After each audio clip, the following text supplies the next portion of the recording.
Ladies and gentlemen, boys and girls, welcome back to the Football Stupid, the YouTube podcast. We do weekly breaking down football in the stupidest way you can imagine.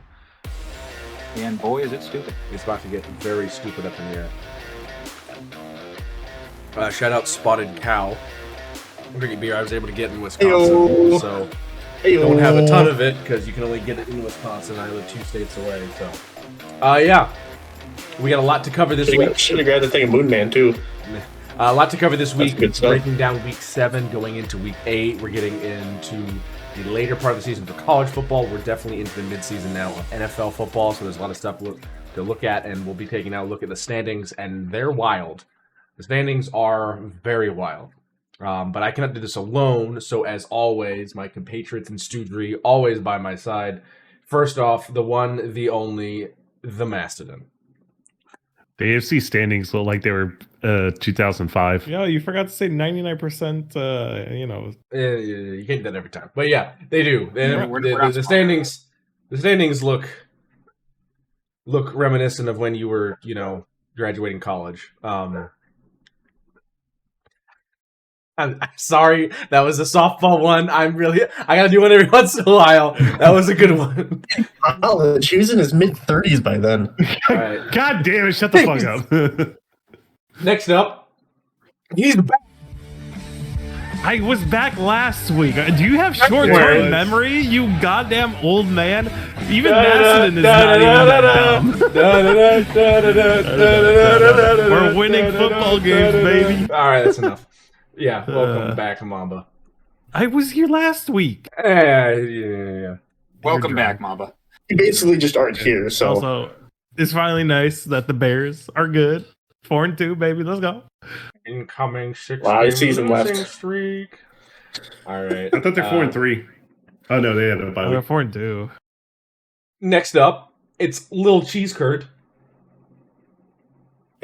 He thinks he's in the new COD. He thinks he's in the new Call of Duty or like I'm Clan. hiding. Today, we didn't have any of the slide canceling, fancy moving bullshit. It was COD World at War when I was in college. Honestly, that's I gotta hide such a my great sadness rap behind a name. Packers handkerchief because the Badgers make me fucking depressed.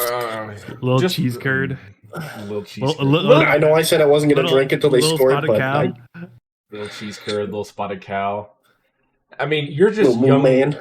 You're just young Malort, so I mean, Young Lord. Hey, that's Young Pope. Malort. That's Pope And Malort to you. Pope Malort. And last, Now- but certainly not least, the one, the only, the young Pak the Cod Hobbit Yad, K-Duff. Huh? I mean, Who- Patriots are. I don't leading the remember if division. this was in the episode or not last week, but turns out K-Duff, if you don't mind me quote unquote doxing you a little bit, works at Tits. Correct. You said it in the podcast. Like, You I don't remember if I said it or you not. honestly might. You honestly What- might have what's- to mention a What's lot. the acronym supposed to stand for? It was like Tavern Toppin or in the square. You were actually like in my area. I'm pretty sure you might have accidentally. but during gone to one of the work previous- travel. Why I asked you Yeah, about you- like, hey, is there like a local This was donut like shop 20 that's minutes open? away from me, Also- and we didn't meet up. Shout out to Mamba. I had an extra ticket for the Purdue Michigan game. Wow. He straight up turned it down. Dude, I'm going to be on a cruise, okay? I'm Now just sorry. go out late. How many you know. vacations do you go on in a year, Mamba, dude? every time we're know. about to do something, I'm here in This- the Donbass region. Oh, I'm in what's his Ukraine. name? I'm What's in that the YouTube- Antarctic. I am here in the United Kingdom. I'm in France. I'm in Exactly. Italy. I'm in Russia. It's like I'm inside your head. he's on. Walls Did you are guys tell closing. me Walls are we're gonna closing in. do The fog is a, coming. The fog is coming. We're doing a Europe football game. Like, I'll come through, okay? What's a passport? Part of NFL Europe. Yeah, like they do the games at like that I would really like. Honestly, if I In were the to go to any, UK, if I were to go to any Ireland. game, I would go to Michigan's opener next year, which is playing against Western Michigan in like Munich, which is like yeah, weird. like wait. See, I go to a Michigan's German going to NFL Munich? game. Either Munich or Frankfurt. It's not Berlin. It's one of the bigger cities in But Germany. why It's the Western capital. Michigan? I don't know why Western Michigan. I know why Michigan's going. They have a really good tight end, Klein, who is German. At least he was born there and lived part of his life there. But I mean, so yeah. But yeah, a lot of anyway. Packer fans in Germany. Ugh. But yeah, let's get right into it. We got a lot to get to. Start it as always with the crossover grid. All right, this is teammate of Tom Brady that played in the Bucks. That one's Okay, just hold on. Do Leonard Fournette just to. Leonard. Okay. Teammate of Tom Brady that played on the Texans, Vince Wilfork. Ooh, good Yep. one. When was he on the Texans? He was on the Texans. He was on for- He's actually in the guys, Texans in the guys, starting picture. QB week one, Oh. Tom Brady himself. No. Does that work? Does that work? Does that work? Hold on. Honestly, Hold on. No, it doesn't. No. So it's Jimmy Garoppolo. Yeah. Jimmy G, Jacoby Brissett. Oh, the Why don't we fuck turn is it back up? all the way back, and why don't we go Drew all the way Bledsoe. back to Drew Bledsoe? Bledsoe. Oh, That was the first thing I thought of, but Yeah. I was wondering if it was. Starting quarterback, I'm going to go Matt Hassel. Yeah. Yeah. Back. Oh, that's a nice one. And then let's go I was- Dano. Orlovsky. It's Dan What? Orlovsky. He never started? Good. Oh, week one God, that starter. ball face. Yeah, not week one Oh, starter. okay. Yeah. I thought Dante he Culpepper. started. Dante Culpepper. Dante Culpepper. Dante Culpepper. I think Culpepper was a. Calm down, Nick. Calm down. Calm down now. Just spell Culpepper. Yeah, it's CULP. One L, not two. Just one L. person. Culpepper. No. Let's see. It's D-A-U? that might be it. Yeah, D-A-U? Is that a mugshot? that's a bug shot for him. We've had that before. It's definitely a Wow. Wow, that's kind of fucked. Fucking. That's kind of fucked. Funny. That's kind of funny fucked. right there. Oh my god, that's kind of fucked. No, that's just his roster photo because like a lot of them all look like. Oh my god. All look like he just got picked up for a DUI. Oh my So God, that's fucking let's- funny. Now we got different teams. Texans Yeah. and Seattle Seahawks. Was Jameis Winston ever a Seahawk? I don't think. No. He was only a Buck, a Brown, and a Giant. Oh, No. Dominican Sue. Yeah. Oh yeah. That's like I have a yeah, feeling that's gonna be the Stillinami. most. Yeah. Seahawks. and- Wasn't? Oh no, Richard Sherman. I'm trying to think. Richard Sherman was Texans, Lions. I got Texans, Lions. He's I think I got one too. If yours fails. Are you talking about Wilkford?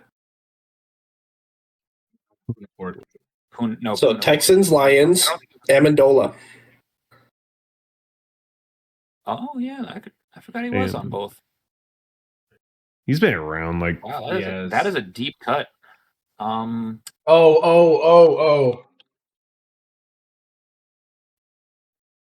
What? No, he was. Oh no, he was a Falcon, not a.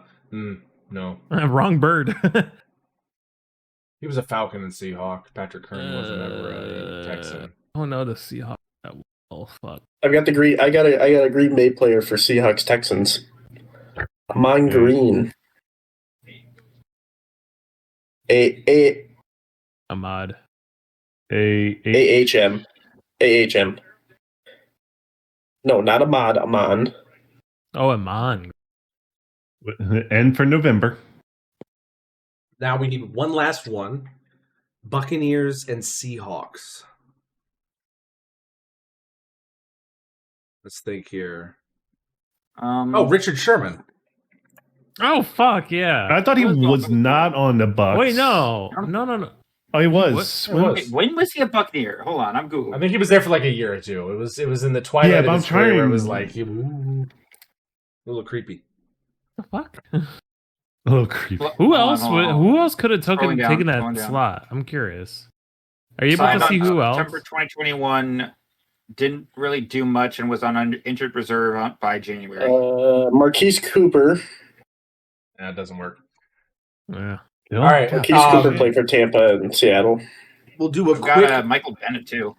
We will do a quick breakdown of college football for you here. So let's go ahead and go. All right. right Yeah. over to that. I'll see you guys later. Yeah. Yeah. Yeah, have fun. Good choices. Ooh, Indiana went up one. They did. Hey. That's right, because Miami lost. I thought they were ranked 2 already last week. No, they were ranked 3. Miami was 2, and then Miami lost to Louisville. Oh, fuck, you're right. Yeah. Yeah. Because that was a Friday night game? Think so, yeah. I think so. Yeah, because I was about to start up Arma with the group, and then I saw something about that, and I put it in Discord. That's right. So we'll actually talk about it from the bottom up this week. So Michigan snuck back in at 25 after they fell after losing to University of Southern California, who's now not even on the board. Arizona State's at 24, Illinois is at 23. Illinois will play Washington, Arizona will play Houston, and for Michigan, it's Little Brother Week. We're playing Michigan State. Texas dropped a spot. They'll play Mississippi State. Cincinnati is up 3 spots. They'll play Baylor. They're doing really well in the Big 12 this year. LSU dropped 10 spots after a loss. Who did they lose to? I was in Texas this week, so I can't remember. But they recently lost. They play Texas A&M. Louisville at 19, they'll play Boston College. South Florida jumped up a spot. They'll play Memphis. Tennessee at 17, they dropped 6 spots after losing to Alabama pretty handily. Vandy. They lost to Vandy. That's right, they lost to Vandy. LSU's, Vandy's good this year. Really good. Virginia will play North Carolina on the 25th. Missouri and Vandy will go to each other. This might be one of the higher end SEC battles you're actually going to see, and I don't say that as a joke. Vandy and Missouri both look very good. Both only have a loss apiece. Texas Tech fell 7 spots. They'll play Oklahoma State. They're also their AD is really pushing for banning the tortilla tossing after scoring touchdowns and kickoffs, which is something about their. Yeah, I actually had something written down about that. Apparently, it was like a whole thing about like Kansas making a complaint that somebody threw a pocket knife on the field before it turns out it was like dropped by somebody on the Kansas City skyline. So because of the whole spat, like both schools got fined like $25,000 each. Oklahoma's going to play Ole Miss. They're at 13. Notre Dame at 12. They'll play Boston College. BYU will play Iowa State. Vandy ranked number 10. They are the fourth highest ranked SEC, fifth highest ranked. I forgot Alabama's all the way up there. Fifth highest ranked SEC team, which is kind of crazy. They'll play Missouri. Miami, Florida dropped 7 spots after losing to Louisville on a Friday. They'll play Stanford. Ole Miss will play Oklahoma. They dropped 3 spots after a tough loss. Georgia Tech, 7-0 in the ACC. The best team in the ACC will play Syracuse. Whether or not they'll win their conference is all based on how long Haynes King fights off concussion, because that guy runs like Cam Scatterby, but he plays quarterback. Oregon will play Wisconsin. Rip Gorlami. Georgia's on a bye before they go to Jacksonville for the world's biggest cocktail party. That is the name of the rivalry. Alabama will play South Carolina. Texas A&M will play LSU. That's a tough challenge. And then I'll look at number 1 real quick. Ohio State's going to play a crippled Penn State team. And then we're going to look at number 2. Indiana is 7-0. Indiana is first in the Big Ten. Gentlemen. Yeah. Are they going undefeated? Damn. Yeah. Oh yeah, dude. Hold on. The only thing I'd say, don't overlook UCLA right now, just because the new head coach actually had them winning decent the past couple games. They're coming off a bye. I just heard Gorlami. They have UCLA. Seeing Wisconsin on that schedule. Yeah, they have 2 home games. And I dropped a lot of F-bombs. So they are going to be playing UCLA, who's on the up and up. UCLA fired James Franklin, basically. Sent him on that downward spiral. They're being kind of led by their interim offensive coordinator, Josh Hoople. So we'll see how that goes. Maryland this year does not look as good as they have in previous years. They can be a very good trap game, though. At Penn State is going to be rough. That's the toughest game I can see on the schedule. They're home versus Wisconsin. And then they're at Purdue at 7:30. Kill me. If they go undefeated, like, Indiana fans should storm Purdue's field. Like, that is going to be an insane game. So hopefully, I mean, this has been an amazing run for them. Obviously, the first 3 games were all like, but then you had Illinois and a great defensive Iowa team. Purdue is a trap game in itself. Yes. Purdue is just a trap game. Purdue is booty. What are you? Well, Also, it's rivalry week too. Ohio State it is. slips up at all and loses a game, and Indiana does not. Indiana will finish the season as number 1, which Why is Indiana running football this year? NFL and college football. I don't know. Fuck you, Jim Irsay. Yeah. Also, real quick, all this is going on. Let's check in on Florida State. What will the headlines read in the coming days out of Tallahassee? Sperry still with a prayer. Goes deep. 4 seconds remaining. Laser Long beam. ball. And inside the 10, it was caught by Dancy. Game clock operator. Please set the game clock to 2 seconds. Spike it. There were 2 seconds. Florida State is in white. Stanford's in He's red. 6'6". He's 233.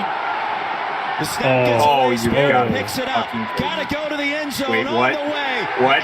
Well, you had to. You had to.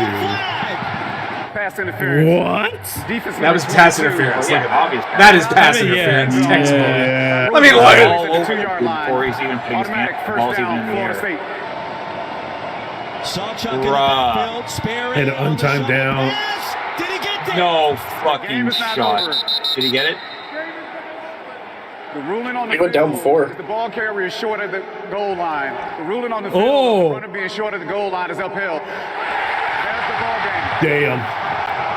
Another Wow. That is brutal.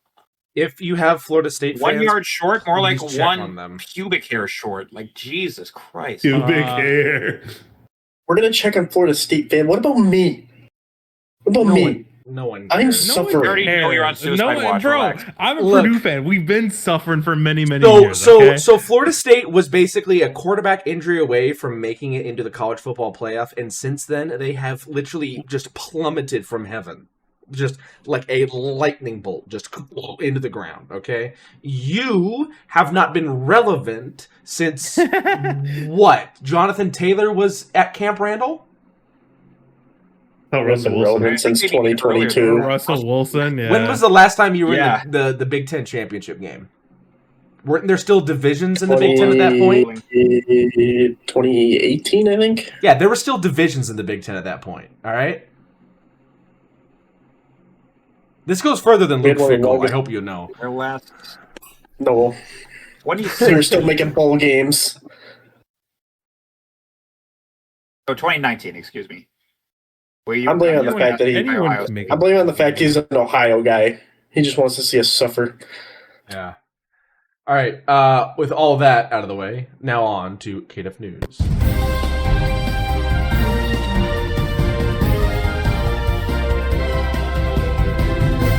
Alrighty then. Let's see. We've got a few things to talk about with injury news. No, getting the out for the years out of the way. Not too many of them are notable, but I got a twofer for the Saints here. First off, center Eric McCoy's got a torn bicep, and running back Kendre Miller is going to be out the remainder of the year for knee surgery. Same for Commanders defensive end Dorrance Armstrong. Panthers linebacker Patrick Jones II is going to require back surgery. Carryover from last week, we got a confirmation that Steelers safety Miles Killebrew is going to need season-ending knee surgery for the injury he suffered last week against the Bengals. Chiefs defensive tackle Omar Norman Lott tore his ACL as well. As for shortage longer-term stuff, Buccaneers wide receiver Mike Evans is headlining this so far because he's going to be out 1 week because of concussion protocol, and then the other 7 to 8 after he broke his fucking collarbone. Yeah. So I don't know if I should say good news. Like, there's one positive though. It's a clean break, so it's not like a longer term injury. Bad news: his 1,000-yard season streak is over. Yeah. And even more bad news: you're still going to be without Chris Godwin, who's still dealing with his fibula injury for about 2 weeks. And running back Bucky Irving is also out. So Baker Mayfield is basically just going to be running the ball himself or just throwing it constantly to Tez Johnson and Sterling Shepard for the foreseeable future. Yeah. Is Ibuka Even not more back? bad news, especially if you're a... What's that? Is Ibuka not back? Ibuka is questionable with a hamstring injury, actually. Well, honestly, just let him run the football. Fuck, let him. He's been doing everything. Let him pass Yeah, a bit too. yeah, Fucking honestly. Fuck it. Everybody runs the damn ball. We're all football stooges this week. Yeah. Anyway, I guess it's kind of lucky for Commanders fans. Quarterback Jaden Daniels, he has a minor hamstring injury, but he's already been ruled out for this week. But they've got Marcus Mariota, who's been honestly a decent game manager for them in the meantime that Daniels has been missing time, both this year and a little bit last year. Dolphins tight end Darren Waller's going to be out indefinitely with a pectoral injury. Same for Titans cornerback L'Jarius Sneed with a quad injury. Colts defensive end Samson Ebukam with a knee injury. 49ers defensive end Bryce Huff's got a hamstring injury that's going to keep him out at least a couple weeks. And tonight, Chargers are without running back Hassan Haskins due to a hamstring injury. Questionables going into the week. Texans wide receiver Nico Collins and Eagles cornerback Adoree Jackson with concussion protocol. And Eagles center Cam Jurgens with a knee injury. And wide receiver A.J. Brown with a hamstring injury. Damn it! And yeah, it's...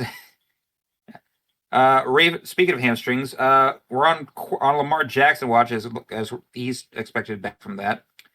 Sticking with quarterbacks, Michael Penix Jr.'s got a bone bruise on his knee, so he's questionable. Okay, you can't tell me that was by accident on that one. No, that was on purpose. Let's see. Panthers quarterback Bryce Young's got a high ankle sprain. Packers kicker Brandon McManus with a quad injury. Bills wide receivers Josh Palmer with an ankle and Curtis Samuel with neck injuries. Giants linebacker Brian Burns got a foot injury. Both Bears running backs DeAndre Swift with a groin and Roshkin Johnson with a back injury. Jets cornerback Sauce Gardner is also in concussion protocol. Both Bengals defensive ends Trey Hendrickson and Cam Sample with hip and knee injuries. Browns tight end David Njoku still questionable because of the knee injury he suffered a couple weeks ago. Patriots wide receivers Devon Jiggs carrying over with a chest injury. Falcons linebacker Divine Diablo with a forearm injury. Titans defensive tackle Jeffrey Simmons with a hamstring injury. And another Jet, quarterback Tyrod Taylor with a knee injury. Why am I bringing up Tyrod Taylor, you ask? Because the Jets have benched Justin Fields in favor of Tyrod Taylor. They are in full desperation mode to not go 0-16. And it is not going to end well for them. I can already tell you. Please go 0-17. Bro, he just needs to convert to a fucking running back at this point. God damn it, Justin Fields. Throw the damn ball. What the fuck has happened to him, man? What a fall from grace. Yeah. I mean, he's on the Jets. He had a couple good weeks, but he just couldn't win the game. Yeah, but he could at least throw the damn ball. He's holding it.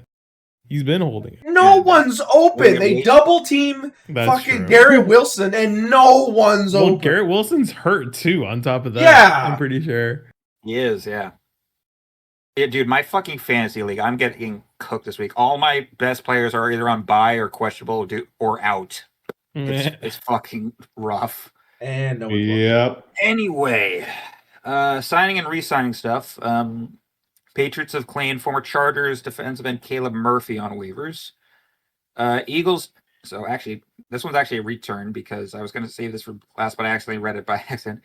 Madison's going to be happy about this one because his old buddy Brandon Graham has postponed retirement to play at least the remainder of the season with the team, making him come out of retirement for at least one last go around for his 16th year in the league.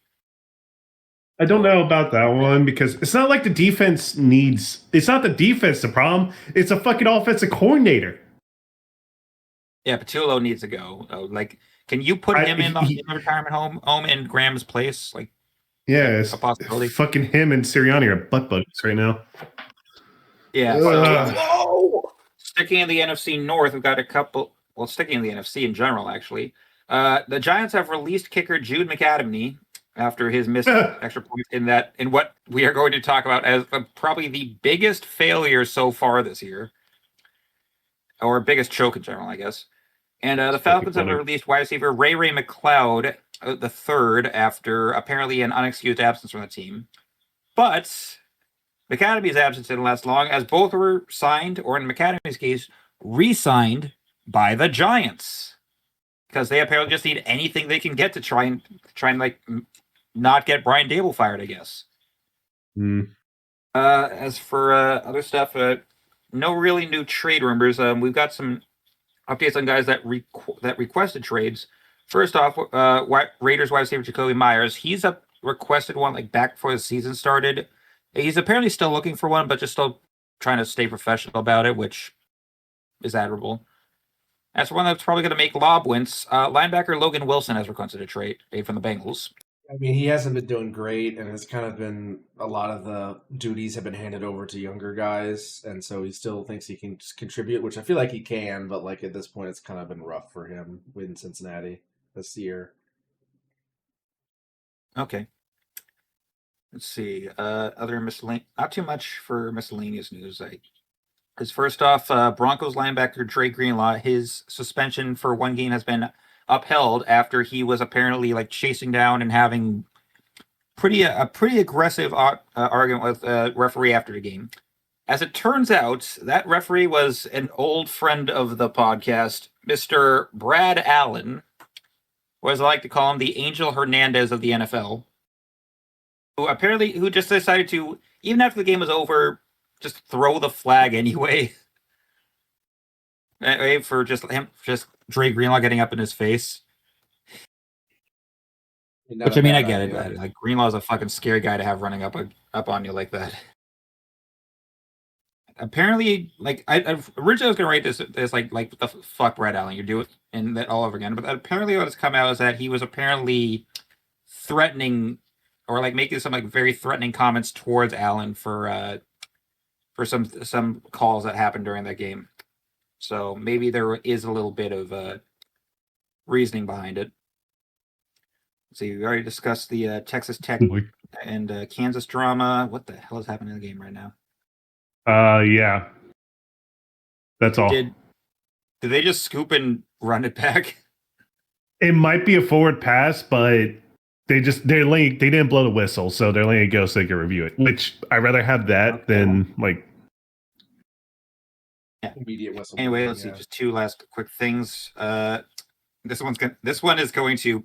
Now, this one actually might infuriate. Oh, he's down. Oh yeah, he's got his knees down.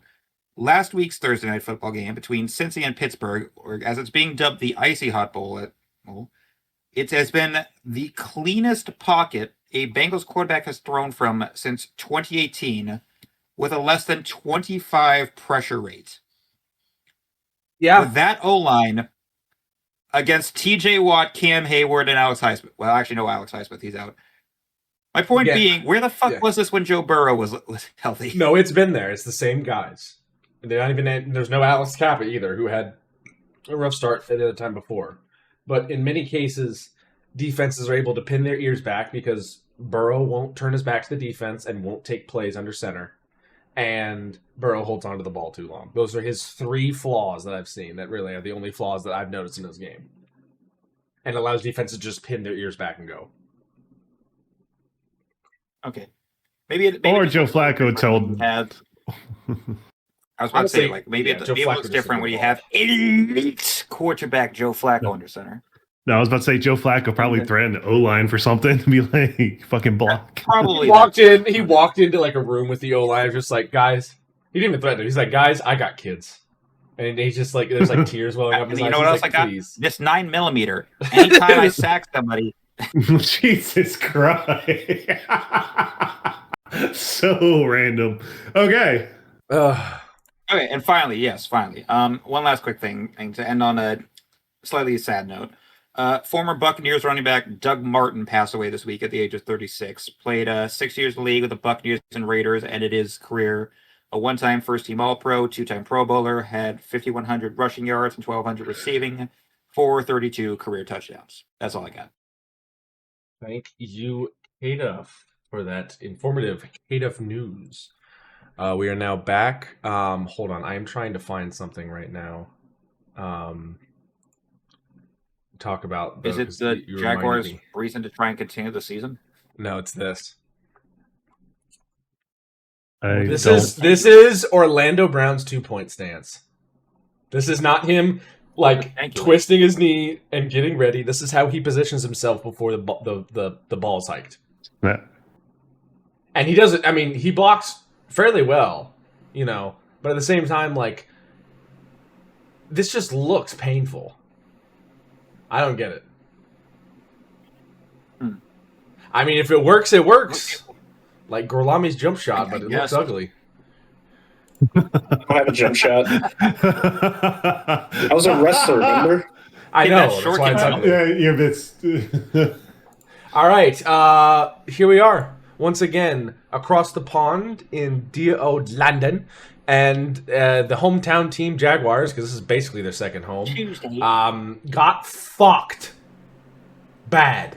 35-7 the final score. Stafford, 21 for 33 for 182 and 5 touchdowns. 5. No picks, no sacks. Trevor Lawrence, 23 for 48 for 296, 1 touchdown, no pick. No touchdowns isn't great, but no picks, or 1 touchdown, no picks, solid. He had 290, almost 300 yards passing. 7 sacks. That motherfucker was in the pocket just like, well, nobody's blocking. I guess I'll die. And on the other side of the ball, their defense couldn't stop anyone. Travis Hunter got his first TD, 101 receiving yards on 8 receptions. No one ran the ball over 54 yards in the entire game. Kieran Williams was the leader there. This game was just one-sided as hell. Rams dominated. Yeah. You know what's funny? After this loss, Jacksonville is still the 7th seed. I mean, yeah, they're 4-3. Fuck the 7th seed. Yep, fuck the 7th seed. Okay, that's all I'd say. Yeah. I mean, does anyone have anything to say about this game? I don't think there's much. I mean, it was just domination from the Rams. I mean, it's... Devontae Adams had 3 touchdowns. I mean, that's something. Yeah, today. I mean, yeah, I don't know if it didn't look like Travis Hunter was on him the majority of the time, so they must have put somebody else on him, and he just dominated. But also a rainy day, too. Was there a Jags player that got 2 penalties on the same play for the same player? Yeah. That was hilarious. Who knows? Well, because James Hudson already did 4 in 1 drive, I guess. I don't fucking know. Okay, there's that, but I'm just... Yeah. Yeah, we're going to move on.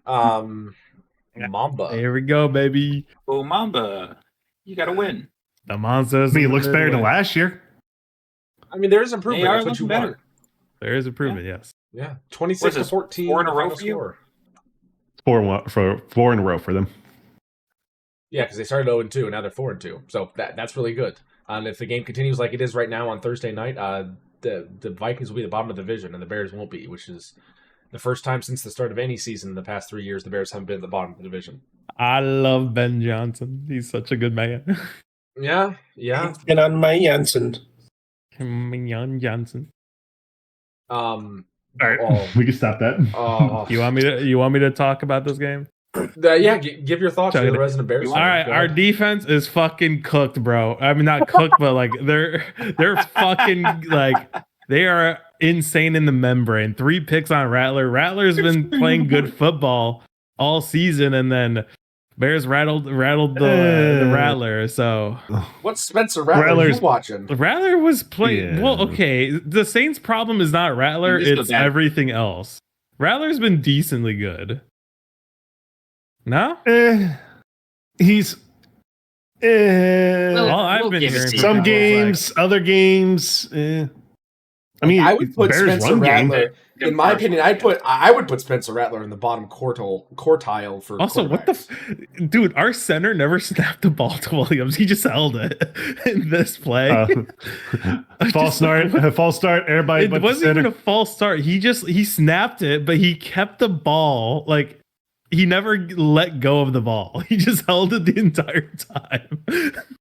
So, Spencer Rattler, 20 for 32 for 233, 2 touchdowns, 3 picks, 4 sacks. Alvin Kamara ran the ball only 20 yards on 11 carries. There were only 17 rushing attempts for the Saints. For Caleb Williams, 15 for 26 for 172, no interceptions, 1 touchdown. 0 touchdowns, 1 interception. But our run game.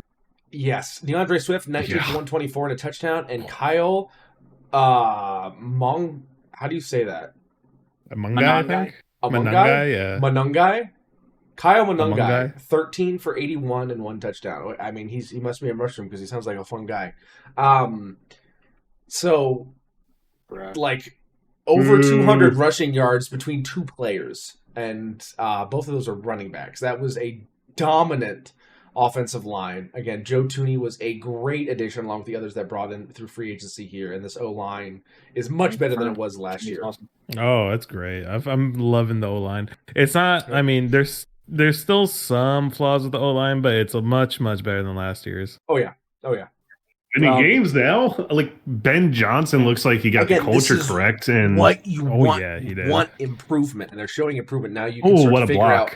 Yeah, you can start to figure out what puzzle pieces you're missing now because you're getting a view of the picture. You're starting to get those corner pieces and edge pieces in. You're working your way toward the middle. You can start to figure out what you need to change, and it's working out so far. Like again, this is the Saints. They didn't go out and beat the Bills or the Chiefs, But again, this is a game that they would have won by 2 points last year. Now they're winning it handily by 12. So, or they would have lost. The rest of our calendar looks like fairly easy too, so we actually might have a decently good record. Barely easy. Stop. Yeah. Also, Shame on you. Playing fucking amazing. Now I don't know if you lived in a cave, but bear with me here. I think the Bears, honestly, still have a chance to probably make a wild card spot in the playoff with how the schedule for them remains. It would be tough. They're barely out right now. They are. What? He said they're barely out. I didn't realize he made a bear joke. They have 2 pretty hard upcoming games against the Ravens and Bengals, both of those away. With how their defense they'll probably get clubbed pretty hard. I love it. We're getting punny up in here. So, after those 2 losses, their fans might look a little grisly. But then they play a Giants. Please stop. I'm loving it, dude. Polar opposites between me right now. Oh, polar. This is fucking. Oh, this show sucks. Oh, this show sucks. This is great. Oh my god. Keep it going. Okay. After the Bengals and Ravens, they got the Giants and the Vikings and Steelers, which no need to growl. Be tossed. Please stop. Giants, Vikings, Steelers, Eagles, Packers, Browns, Packers, 49ers, Lions. So they do have 3 more really tough conference games. The Vikings, they can't, but right now they're just 2 Packer games, one at home and one away, and then they also have a game against the Lions. It's the last game of the season, so that one can always be a little but then games that they should win. Excuse me. Obviously Browns. And then it kind of Giants, and then depending on Lamar, the Ravens. And Ravens, yeah. So if Lamar's not back this week, you need to win that game. If he's back, that's a game you'd like to win. But you ripped off a 4-game winning streak. You need to continue it because, again, some toss-up games you're going to have. Steelers, 49ers. Eagles haven't looked great, but that's also a Thursday night game. So it's a Thursday. Winnie the Pooh. Oh, Thursday game. That's 11/28. That's it's a Friday. No, it's a fucking Black Friday game. God damn it! Fuck you, NFL. Yeah, Black Friday. Metsstreams.com. I didn't say that. So we'll see how it goes. I forgot that I played you this year, Mamba. I forgot about that. Oh yeah, that's gonna be November 2nd. Totally not sponsored by Metsstreams. Now brought to you with 50% more racist chat. Oh my god! Yeah, that chat gets a little crazy. That chat gets a little crazy. Oh, okay. Oh god. In the words of South Park, "Fuck you, Dolphins." Dylan Gabriel. 6-31, the final score from Cleveland, Ohio, and the Browns get the first blowout win in a long time. Tua Tagovailoa went 12 for 23 for 100 yards and 3 picks and 2. Tua. And it gets worse. When you wait till you hear who replaced him. Continue that lob. 12 for 23 for 100, no touchdowns, 3 picks, 2 sacks. Ugh. Quinn Ewers got it. 5 for 8 for 53. Yeah, Quinn. Dude.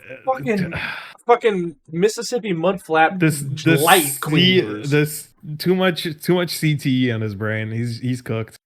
Dylan Gabriel Only passed 18 times this time, and not 50 fucking whatever.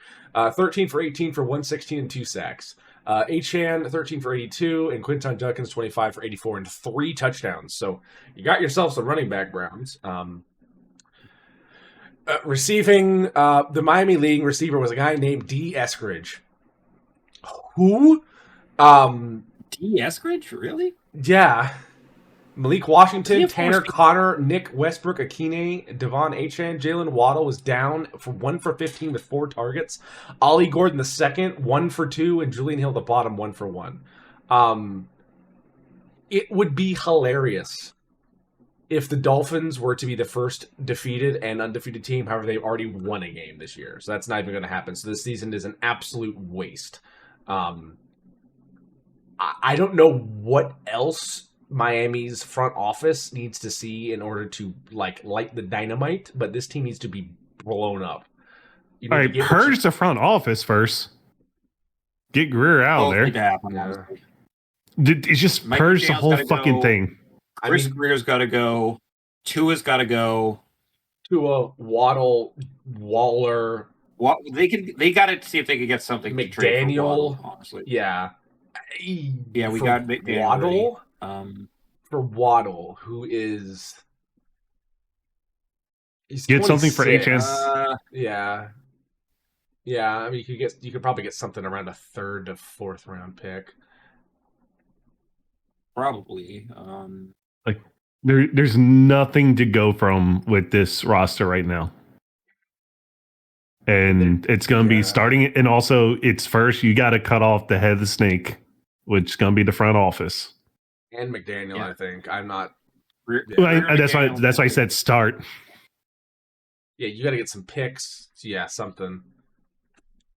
I mean, and just this defense is like a Dolphins. Retirement home. Rasul Douglas, Luka Fitzpatrick, Bradley Chubb. Reading something earlier, I got to find the tweet for it real quick. Something about Miami apparently turned down a sale. What? Yeah, apparently there was a offer to buy for how much? The Miami Dolphins. Oh yeah, here it is. Stephen Ross reportedly rejected a $10 billion offer to sell the team to a wealthy investor. $10 billion. Did the investor say if he was going to keep him in Miami? Yeah, it is. Oh my! For reference, weren't the Commanders sold for what, $5.1 billion or something like that? Something like that. To a multitude of people. It wasn't just one guy. You want to sell this to for $10 billion? Yeah, we've moved on. What is that guy smoking? Good win, Browns. Way to not make Dylan Gabriel have Tommy John by the time he's 30. So great there. K-Duff, as the resident New England Patriots fan, do you want to talk about this 31-13 win against the Titans? You shouldn't have fired Vrabel, Titans. You had to learn that the hard way. The Vrabel revenge. I thought he was going to go Drake May. Drake May. I mean, we're obviously all going to do that. Drake May. Pretty good win for the Patriots. Drake May, 21 for 33 for 222 yards and 2 touchdowns, taking 4 sacks. Ramondre Stevenson, 18 for 81 on the ground and 1 touchdown. And Stephon Diggs, 7 for 69, as well as Keyshawn Butte, 2 for 55 and a touchdown. For the Tennessee Titans, Cam Ward went 25 for 34 for 255, a touchdown, a pick, and 5 sacks. Their lead rusher, Tajay Spears, 5 carries, 22 yards. And lead receiver, Shamir DK, as it turns out. DK. Yeah. As it turns out, his name is pronounced DK. Shamir DK. We all know we all know how it's spelled. We all know how it should be pronounced. We made the joke about it when we reviewed the draft. Shamir DK, and they also have Chidobe Awuzie. They got some names on the Titans. Might be the all-star team for naming players. Gunnar Helm, Elick. I'm never gonna try. Malachi Manor. Yeah, there you go. The only reason I remember him is he's the guy who single-handedly embarrassed fucking prime time during that Colorado Stanford game about a year or two back. Oh yeah. Patriots kind of looking more and more like a good team, winning the games they should pretty handily, and winning tough games as well on the road or at home, like they showed against Buffalo. So this is obviously a proof of a good team, is to be able to go out and be dominant in no matter what facet and against any team, and showing up with your best at every game. And I feel like they showed up at their best. I mean, I still think this Titans team is obviously not great, but obviously everyone in the NFL is a professional, unless your name's Antonio Brown and you've had CT for 3 years. So they're still going to be great players, and I do think this Titan team has some solid players here and there, and Cam Ward looks very good. I would say he's probably one of the better looking, if not the best looking quarterback in the rookie class. And also they just fired their head coach, so there's a lot more simplicity in the offense now, so that might help him out. But again, not enough from the Titans to beat the Patriots. Patriots just look too dominant, have too much of a system going with Vrabel down, and as soon as that guy right there can hold on the ball a little bit more, I think this team is going to be elevated to even further heights offensively. Also, Drake May broke a franchise record. You did? What record? Oh, yeah, I forgot about that. Completion percentage. Oh, in the game for the Patriots. Yeah, 21 for 23. This dude outdid Brady. He outdid Brady, yes. Well, also, when Brady was on the Patriots, it was a lot less like Bucks checkdowns and a lot more like, oh, hey, Gronk's open 150 yards downfield and Randy Moss is double covered, but I'm still going to throw it anyway. But yeah, that's impressive by Drake May. A great job by him. But I mean, not much else to say about this game, honestly. It's a dominant team doing what dominant teams do and showing that they have consistency, which is a key factor to being a team that can make a deep playoff push. Is New England a Super Bowl contender? I'm not willing to say that yet. However, can I see them winning a game or two in the playoffs? Absolutely. Yep.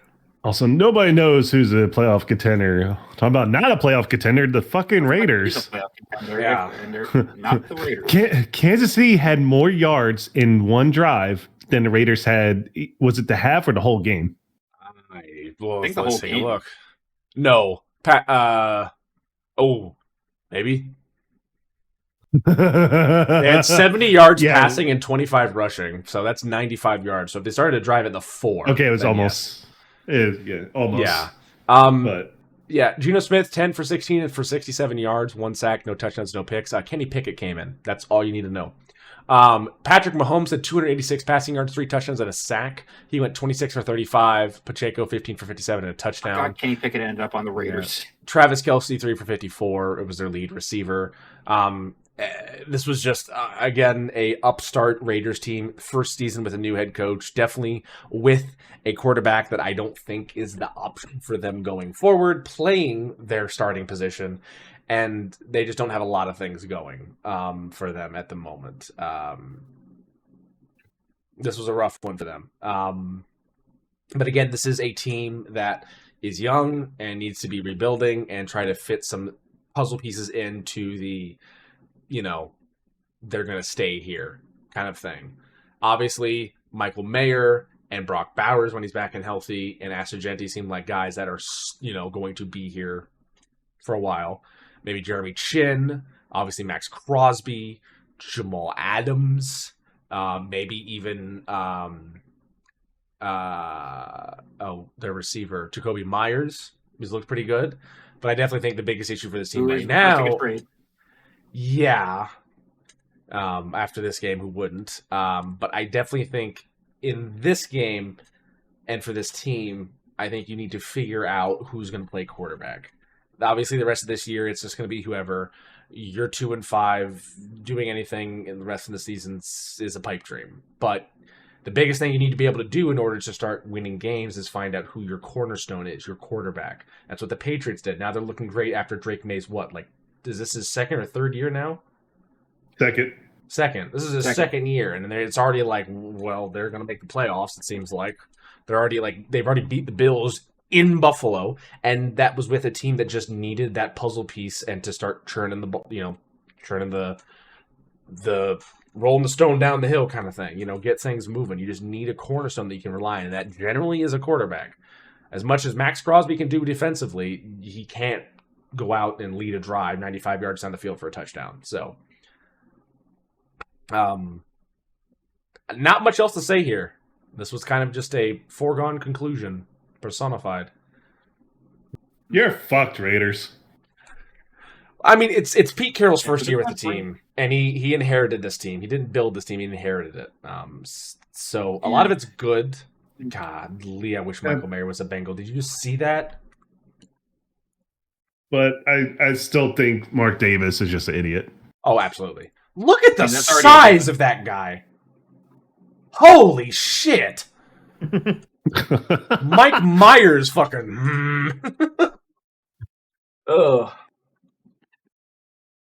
You know what the fuck? Do you think Vegas would say no to Logan Wilson and Trey Hendrickson for Max Crosby? Ooh, good question. And we throw in Mike Gesicki, and they give us Michael Mayer, and then we give them like a second-round draft pick. I would say no because when you added in Michael Mayer. They have Brock Bowers. Caring is caring. Give us. I will say though, Noah Fant has looked amazing though. No disrespect to Noah Fant. You'll be fine. It's my quest to get a white tight end for Joe Burrow, and then Michael Mayer or Mike Gesicki's like, I'm right here. I'm like, no, you're not. My kingdom for a Gronk clone, please. My kingdom for a Gronk clone. All right, Eagles and Vikings. Can the Eagles play a full fucking game? No, you know the answer to that. Yeah, I know. That's why I'm pissed. So Jalen Hurts still threw. Jalen Hurts still threw almost 400 yards. Yeah. Also, I keep on forgetting the fucking offense coordinator's name. He doesn't even get the respect for me remembering it. Tulo? If you said it out loud, you'll probably Shitulo. Tulo. Oh, Poop-Tillo. Shit-Tulo. Okay, yeah. Patulo. Fucking Stop antagonizing him. He's gonna say some boomer words, and then we're banned. Don't. He remembers life in the 60s. We had monetization, and we lost. Yeah, the 1860s, Gorlami. Shut up! This motherfucker was at Appomattox. He can say some shit, all right? Some shit you ain't ever heard of, all right? You fucking iPad eating, baby time talking, fucking Miss Rachel even having General Lee's looking over like, dude, tone it down. But yeah, again, Eagles not being able to play a full game is rough. Jalen Hurts looking good. Oh, I mean, 19 for 23 for 326, 3 touchdowns, no picks, 3 sacks. That's great. Devontae Smith, 9 for 183 and a touchdown receiving. A.J. Brown, 4 for 121 and 2 touchdowns. Amazing. They look great. However, Saquon Barkley, 18 carries, 44 yards. What? Yeah, there's been some plays of kind of what the Vikings were expecting Saquon to run.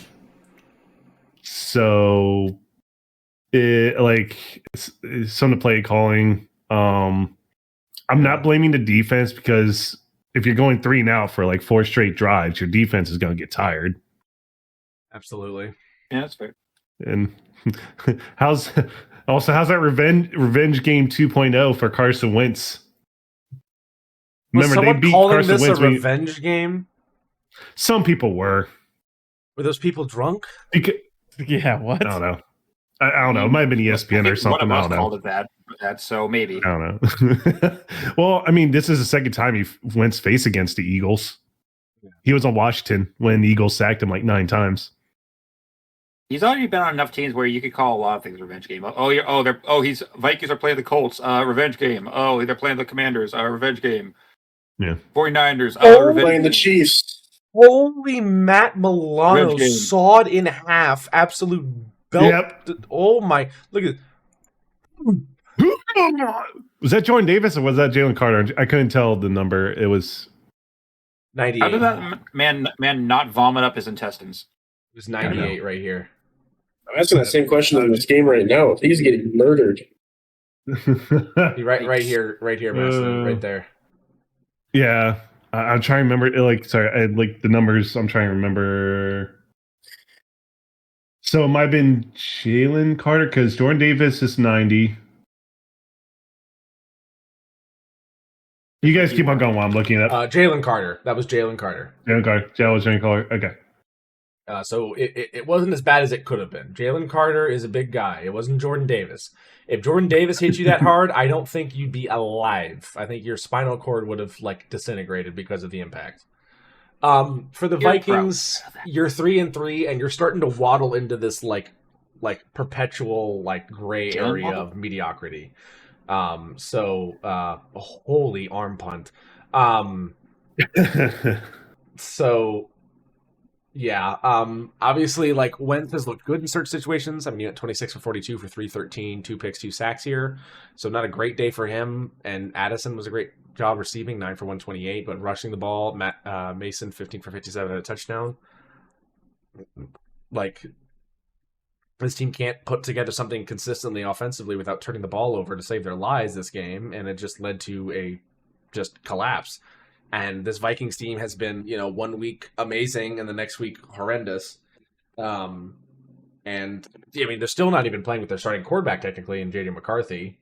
He's been out for some time now. So what's he out with again? I forget. I don't remember.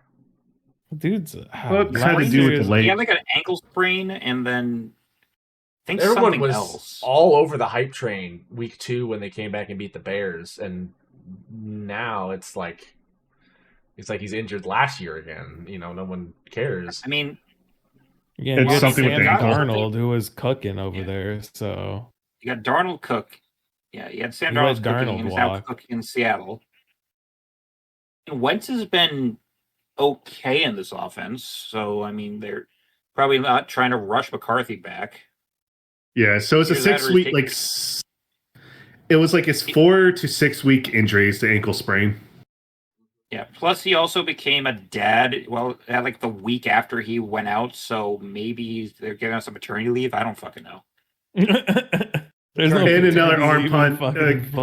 Wentz just threw an arm punt in the Vikings game tonight.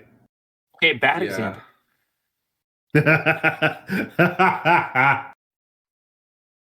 But yeah. At least it's a fucking win. God damn it. But yeah. Eagles, you need to look better if you're going to try to compete for a back-to-back championship. But at least you have to win in the very end. And Vikings, you need to be able to win big games if you're going to try to get into playoffs. Because if you lose the Thursday night game, you're going to be at the bottom of the NFC North. And that's a tough division to climb up. It was a tough division to climb up. And besides the quarterback, I think Vikings did have injuries on O-line and some other spots too. Yeah. Okay, well, what's the Jets' excuse here?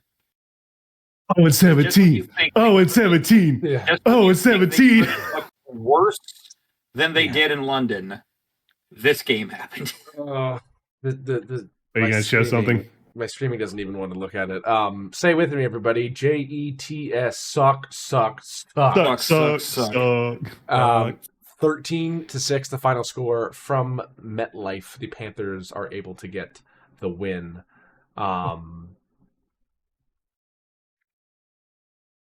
Wait, was this in MetLife? Yeah, it was. Yes. Andy Dalton saw the field. Bryce Young got hurt. He did, yeah. 15 for 25 for Bryce Young for 138 and a touchdown. Dalton came in 4 for 7. Both were sacked once. Rico Dwaddle, 17 for 79 on the ground. Good job there. And then their lead receiver, Xavier Leggett, 9 for 92 and a touchdown. And Terratum McMillan, 3 for 33. Good job by their yes or no basket. The Jets, Tyrod Taylor came in after Fields went out, 10 for 22 for 126, and 2 picks and 3 sacks. Justin Fields, 6 for 12 for 46, 3 sacks, no receptions, no touchdowns. Breece Hall, 11 carries, 38 yards. Tyler Johnson, 3 receptions, 60 yards. I mean, this is just straight up, this stat sheet has so much ass, I think it could work at a strip club. This is bad. Hold on. I gotta go with the urinate tree during his video. He's like, Justin Fields is so much ass, he's prime Shakira. That was good when he said that. That's a good one. I fucking lost it when urinate tree did that. For the Panthers, obviously So an great. up-and-coming team, and you're getting some more pieces together. You'd like to win this by a little bit more, but obviously Bryce Young going out with an injury and having put in a older veteran Andy Dalton is a little bit tougher to try to continue to add, kind of like push it add onto the lead. Yeah. Red Rocket still got juice. Rifle, not rocket. What the Jesus That's a Red Rocket. Christ. Isn't... Yeah, what the fuck? That's Tyrod. That's Tyrod Taylor that got hit. That was number No, that 7, looked I like thought. Justin Fields. That was Justin number Fields. 7, Wait. yeah. Oh, I That's thought Fields. Oh, I'm This was okay. early Sorry, I in the got you. game. Oh, this was Yeah, it's early. number 7. Okay. That's Fields. Yeah, bro. You think Tyrod Taylor could move that fast? Oh. He still has some legs. Also, the reason why I'm saying that because if Tyrod's gonna get fucked over in some way, either by injury Justin or Fields converts to a Jets. running back, he'll be better at it. Man, I still think he's a decent quarterback, honestly. Like, I'd take him over Spencer Rattler. Now, Yeah. I mean, Good win by the Panthers. Jets are 0-7, so 10 more games, guys. 10 more games. I blame MetLife for that shitty field. Oh, absolutely. It's a horrible field. I'm gonna get this off my screen. I don't blame you. Oh God! Oh God!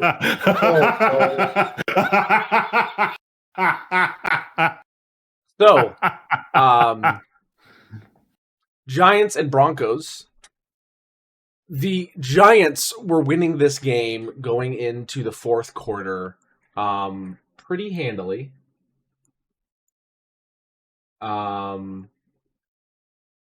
Oh, there it is. They were winning 19-0 going into the, fourth quarter. All right, yeah, fourth quarter. And the game ended 32-33 in favor of the Broncos. The Broncos scored 33 points in the fourth quarter alone and still managed to get a win. You're probably wondering how 19 points were scored because the Giants scored 1 touchdown in the first, second, and third quarter, respectively. And did they go for 2? No. Jude how do you say his last name?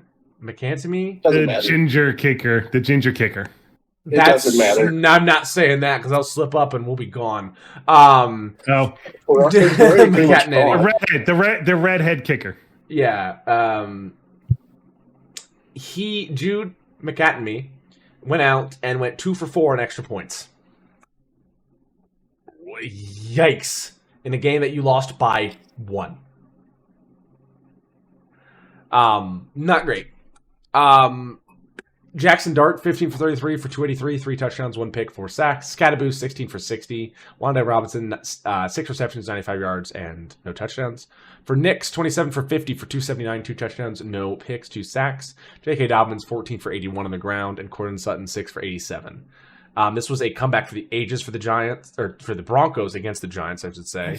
But I gotta hand it to the Giants. They really put up a fight, even though when the Broncos were coming back in that fourth quarter, their defense just kind of let the foot off the gas. Their offense did not. Get rid of that defensive coordinator.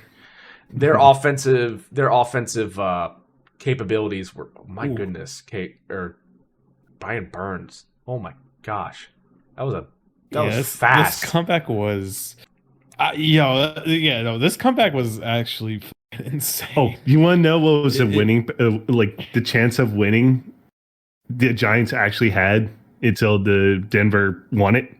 99.8%. Yeah. 0.8%. This is a falconing as falconing has ever seen, as hilarious, because not the first time Giants ever gave up a fourth quarter lead. Yeah. Miracle of Meadowlands. Miracle of Meadowlands 2. Miracle to New Meadowlands. Yeah.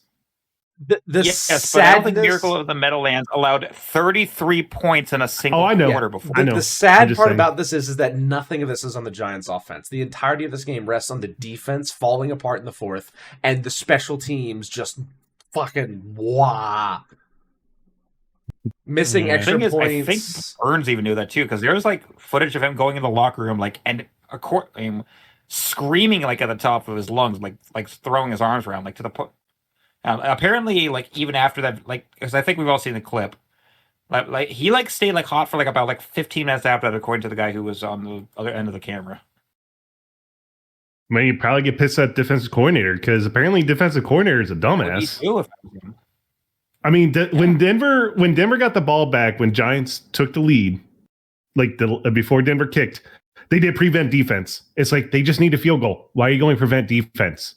Prevent defense prevents wins. Yeah. Wait a second. It sounds familiar. Let me hold on. I don't understand how you have their defensive coordinator is Shane Bowen. Where was he from before? Keon Thibodeau, Dexter Lawrence, and Abdul Carter. Well, on this defensive I clicked line. on his Wikipedia, and there's a picture of him as an Eagles sweater. Oh, that hurts. Yeah, he's also he also had stints as. Oh, this will explain a lot. Before this, he spent some time with Tennessee, a bit under the Vrabel era. The 2016 Texans. Then any time before that, that was graduate assistants and linebackers coaches at Kennesaw State and Georgia Tech and Ohio State.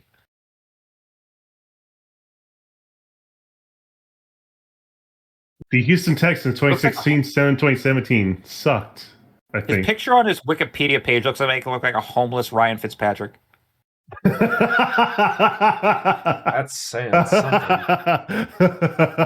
Hey, I wish I was kidding. Hold on, let me put this. I see. So, this man. Amazing comeback by the Denver Broncos. Way to never say die. This improves you to 5-2, and the Giants fall to 2-5. This is a big time loss for the Giants here. But I mean, this is something to really say about this Broncos team, to be able to constantly fight for it. And I feel like this also just kind of reaffirms that this Giants team has a lot of the talent needed to be able to win games. And it seems like Jackson Dart is starting to emerge as possibly a cornerstone piece for this Giants team. But you're getting into areas now where it's like, where does the blame go for this? Is it coordination? Is it obviously some special teams issues and defensive issues? You got to be able to find and really secure your mind around what you know to be the issues. But I mean, a lot of this Giant team looks really good, and they're a lot better than they were last year by leaps and bounds. This wasn't a step forward. This Giants team from last year looks increasingly better. And you got to remember that they've been doing it these past 2 or 3 weeks without Malik Neighbors. Yeah, true. Yeah, I mean, it helps when you're not starting Russell Wilson. Yeah, I mean, Jackson Dart looks good, and again, speaking of Russell Wilson, apparently he was throwing some shade at Sean Payton after the game. And Payton had a comment about it, and he's like, wow, still bounty hunting 15 years after the fact, huh?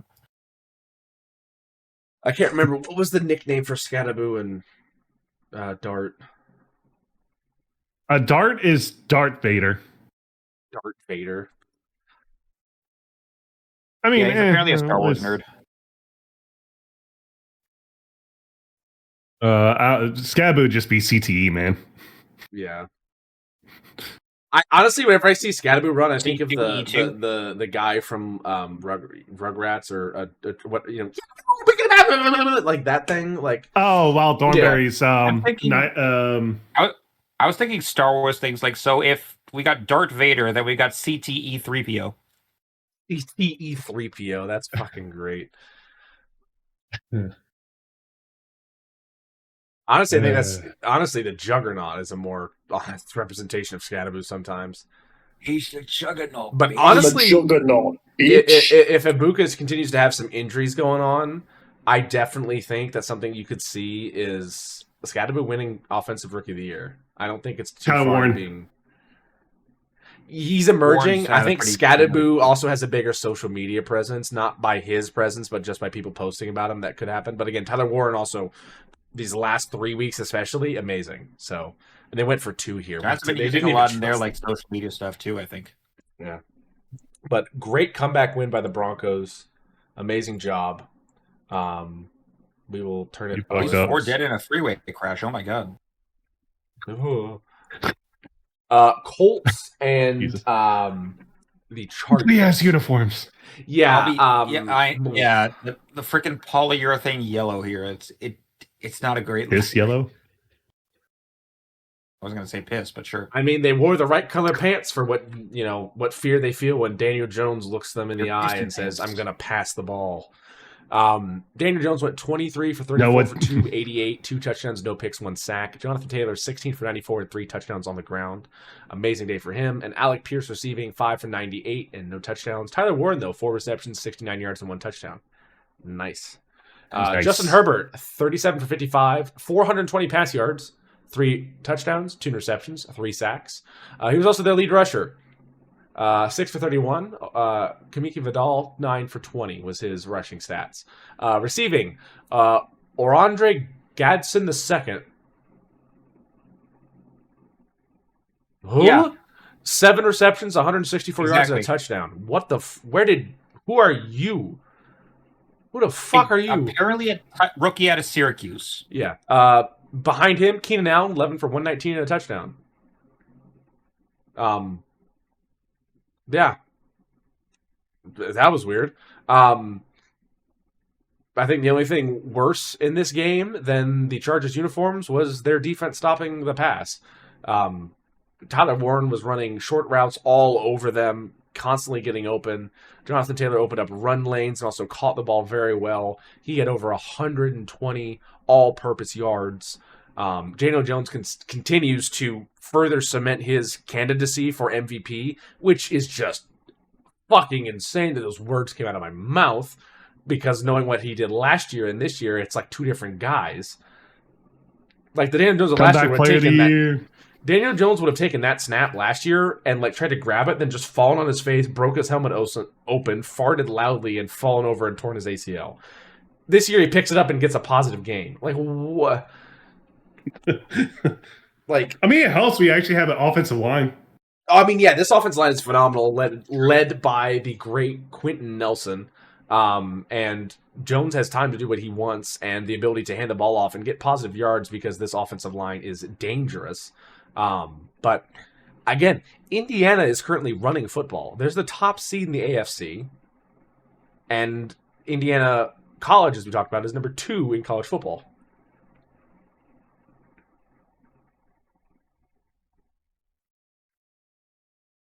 Like, what year is it for the Colts? For the Hoosiers, what multiverse is it? For the Chargers, your offense continues to look amazing. Justin Herbert can do whatever he wants passing the ball, but you're not going to get very far without a good run game. You really need to get your running backs back, and I know you're searching for some, but it's not great now. Their O-line's injured all to hell. The O-line's injured, but it's not affecting Herbert, it seems like, that much. He's still performing amazingly. However, even though this Colts team is performing very well, this showing from your defense was not great. You almost let up 40 points and like 400 total yards of offense. That's rough. No one likes to see that when their team is doing that. That was Gadsden there too. That got kind of banged up there. Is he a tight end? I don't know. Oh my God! It's a 6'5", 236 tight end. That's small for weight-wise, I think, or is that normal? It's probably a little bit more. Well, normal. he is on the younger side. He's only 22. So yeah, the younger, but I'm just saying for the weight and. Yeah, great win by the Colts. Show of hands. Do you think we need to start considering the Colts as a Super Bowl contender? Raise your hand for yes. Yes, sorry. I mean, apparently his dad was a wide receiver for the Cowboys and Dolphins back in the day. Yeah. Gadsden. What other team do you see as Super Bowl contenders? I don't know. This year's been fucking weird. Roger Goodell did a line of crack and wrote the script. This shit's been crazy. I mean, people are going to say Chiefs because they won against a softball opponent this week. The league seems that so wide open that, like, if the Chiefs win again, fuck. That's going to be... the Chiefs win again, we're not doing a Super Bowl recap episode. Like, no. I'll say that now. We're playing Battlefield 6. Okay. This may be too early, but I'm already looking at NFL.com's playoff picture. I mean, we're gonna look at that when this is done because it's about the midseason. That's when we start looking at it. Okay, fair enough. I was in the Dallas airport when this or Dallas Fort Worth airport when this game was going on, and there was on a lot of the TVs and like airport bars and stuff, and it was weird. 22-44, the final score. The Cowboys get the win. Jaden Daniels was in for the majority of the game, 12 for 22 for 156 and a touchdown and 2 sacks. Not that many offensive possessions. Mariota came in 4 for 10 for 63 and a pick. Rushing, Daniels led the way, 8 for 35 and a touchdown. Marcus Mariota 2 for 34, no touchdowns. Your 2 leading rushers were quarterbacks. That's not good. That's not good at all. Lead receiver, Jalen Lane, 3 for 60. Chris Moore, 2 for 59. Moving on to the Cowboys, Dak Prescott, 21 for 30 for 264, 3 touchdowns, no interceptions, 1 sack. The Cowboys are 3-3-1. However, Dak Prescott's play thus far has been very good to the point at which if they had a better win-loss record, he'd be in MVP conversations. If they had a defense. Yes. Javonte Williams on the ground played incredible. 19 carries, 116 yards, and a touchdown. CeeDee Lamb was back, 5 for 110 and a touchdown. George Pickens, 4 for 82. This Cowboys offense looks incredible. It seems like nothing can stop it. They have dogs at tight end, 2 solid wide receivers, and their running backs don't perform well, all behind this amazing offensive line, and Dak Prescott is playing at an MVP caliber. However, you flip the script to the defensive side of the ball, and it's crickets. They couldn't stop They've lost both their starting defensive ends. Their secondary is kind of crap. Is there injury on, or did he come back? Did Trayvon Diggs come back? No, he had a concussion at home. Yeah, he got hurt at home. He had a concussion at home, not just hurt. We know what the injury was. He had a concussion at home. That's a fucking safety. I don't want to know how. Gracious. They probably haven't revealed it because it sounds somehow, in case it sounds more embarrassing than Anthony Richardson fracturing his eye with a fucking exercise band. Yeah, look at his legs here. How do you not like? That was so close to being like. That's one of those positions where you're like, I'm not moving forward anymore. I'm just going to go limp to prevent my knees from turning into like balloons. He looks like Washington stacked the box too. They kind of.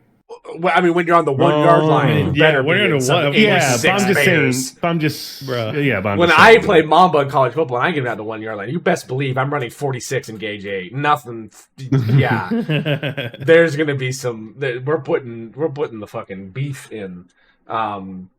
Yeah. Good win by the Cowboys. This Washington team, you're 3-4. You made the conference championship last year. This is not good. You're slipping. It's really hard to make up ground at the end of the season. Jalen, a little bit injuries. Yeah, their receivers are injured, and Daniels has been out a ton, which is not great. So yeah. You really can't have a good of a season last year and not even make the playoffs when you're like a win away from being in the Super Bowl. That's tough. Hopefully they can turn things around. And for the Cowboys, I'm just like start wearing the other team's jersey on defense to like get some sort of like interceptions or turnovers or something. Because again, this defense couldn't stop at a stop sign. Like, it's bad. It's really bad. It ain't good. That's what we can agree on. Yeah. Gorlami. That was a close call for that one. I was watching this game on my phone with my wife. I was more watching it because every time something bad happened, she would just be like, turn it off. Turn it off. And I wouldn't. And I'd just keep it on to be like, oh, they're close to turn it off. it just... inconsistency from the Packers here. It's not been great for them this season as far as like playing to competition. I feel like they've been very wishy-washy with a lot of their teams. I feel like they don't play to the level of competition they need to many times. But when the time calls for it in this game, they answered it, and they played very great defensively to shut it down. Micah Parsons had 3 sacks on the day, as well as Quay Walker got 1.5, and Kingsley and Gambare had a half sack. So they did sack Brissett a good amount of times, 6 times in total. Rashawn Gary also got one as well. Sorry, I missed that. So their defense came up in the clutch near the end to really secure this win for the Packers. The Packers were going to settle for a field goal. Then Matt LaFleur called a timeout after he reportedly saw Jordan Love's very dejected face and said, let's go back out there and run a play. They ran a play and got like a 15-yard game with Tucker Kraft, went down and scored it. Took the lead, and again, as I said, the defense came in and performed how they needed to. For stats, Jordan Love, 19 for 29 for 179 and a touchdown, no interceptions, 1 sack. Josh Jacobs on the ground, 13 for 55 and 2 touchdowns, much more active in the second half than the first. Romeo Doubs, 6 for 72 receiving, and Tucker Kraft, 5 for 58 and a touchdown. On the Cardinal side of things, Jacoby Brissett, 25 for 36 for 279 and 2 touchdowns, taking 6 sacks. Bam Knight, 14 for 57 rushing, and Trey McBride, 10 for 74 and 2 touchdowns. His first 2 touchdown reception day in the league. The Packers here, great job defensively to be able to really shut down this offense of the Cardinals late in the game and get the win. But your secondary needs a lot of work if you're going to win bigger games, I think. Other than the Lions game to start the season, this defensive secondary has looked rough. The defensive line is reminding me of Kevin King. Yeah, the defensive line looks very good, and if Micah Parsons keeps elevating his game at this continual rate, by the end of the season, he's going to be a force of nature again, if he wasn't at the end of this game already. But again, it doesn't matter when you rush 4 and they still get a complete pass off to someone who's butt booty naked, barn door wide open. So you gotta be able to do something defensively in the secondary in order to give your pass rushers more ample time and be able to get to the quarterback and to cause disruptions. And they're getting there quickly. Jacoby Brissett was just slinging it to open guys left and right. Cardinals, you're 2-5. Kyler Murray's still out. I don't know. You're starting to slide into like this just like shitty mediocrity area. They haven't thrown to Marvin Harrison that much. Is it Jacoby Brissett not comfortable with him, or is it play calling? Is it he had the Marvin Harrison Jr.? 13 targets for Trey McBride, 6 for Marvin Harrison, but Marvin Harrison only had 2 catches. Catches, 13 targets. He gets a bit of both at that point. I don't fucking know. He had 6 targets for 2 catches. Yep. I heard 13 for some reason. I don't know why. That was McBride. Yes. Okay. Yeah. So I have what to say. Also, are you concerned at all, Gorlami, about Love's play? Because he's not looked the best. Not yet. It can be a lot better, but usually he's back half of the season, he turns it around, so I'm going to wait and see for that.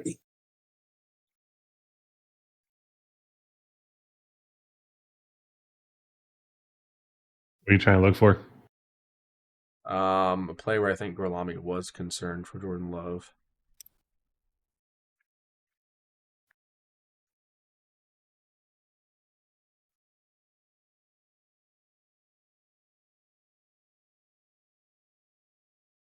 Maybe it was earlier.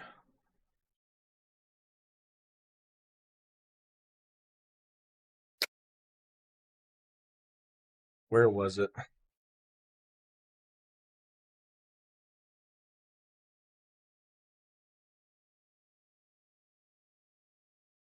Maybe not in the highlight.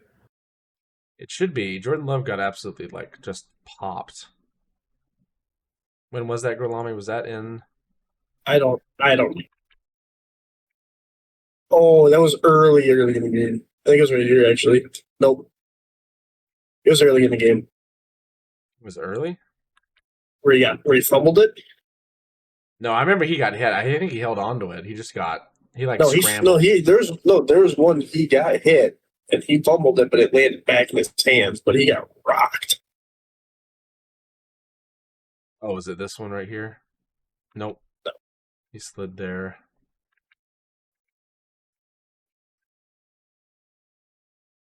It's going to bother me. Yeah, I mean, if you you're wasting time.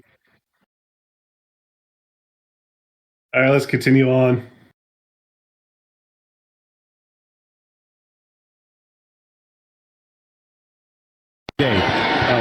On 2nd and 10, Love, there's a flag. Love caught. Oh, that. Yeah, he got smacked big time. All right. Sorry, I just wanted to see that one because that was just a big hit. I remember my wife audibly gasping in the airport because of that. Time for the San Francisco. He's not a little guy. That's the thing. He's not a little guy. He can take a hit. Sure. Time for the Sunday night game, the last game of the Sunday slate. The Falcons and 49ers in this one. How they keep getting away with this with all the injuries. The crippled Niners, dude. I don't get it. I don't get it. I do not either.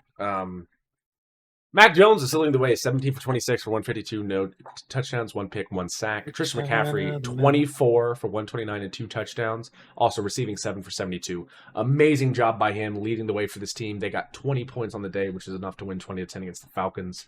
For the Falcons, Michael Penix Jr., 21 for 28 for 241 and a touchdown and 2 sacks. Their lead rusher, Bijan Robinson, 14 carries, only 40 yards. Then for the receiving, Darnell Mooney, 3 for 68. Once again, it's kind of crazy that we're seeing the San Francisco 49ers, despite the injuries, stumble into first place in the NFC West week after week on the back of Christian McCaffrey, who is playing out of his mind. And honestly, at this rate, if they keep winning games, will be in MVP conversations. And once again, I feel like I must ask, where the fuck was this last year McCaffrey? He was injured last year. This year, the San Fran players sacrificed their bodies to keep McCaffrey healthy. Yeah. McCaffrey must consume 10,000 ligaments a day in order to get 10,000 ACLs a day to remain on the golden throne in Santa Clara. There is only football. In the dark future world of San Francisco, run the damn ball.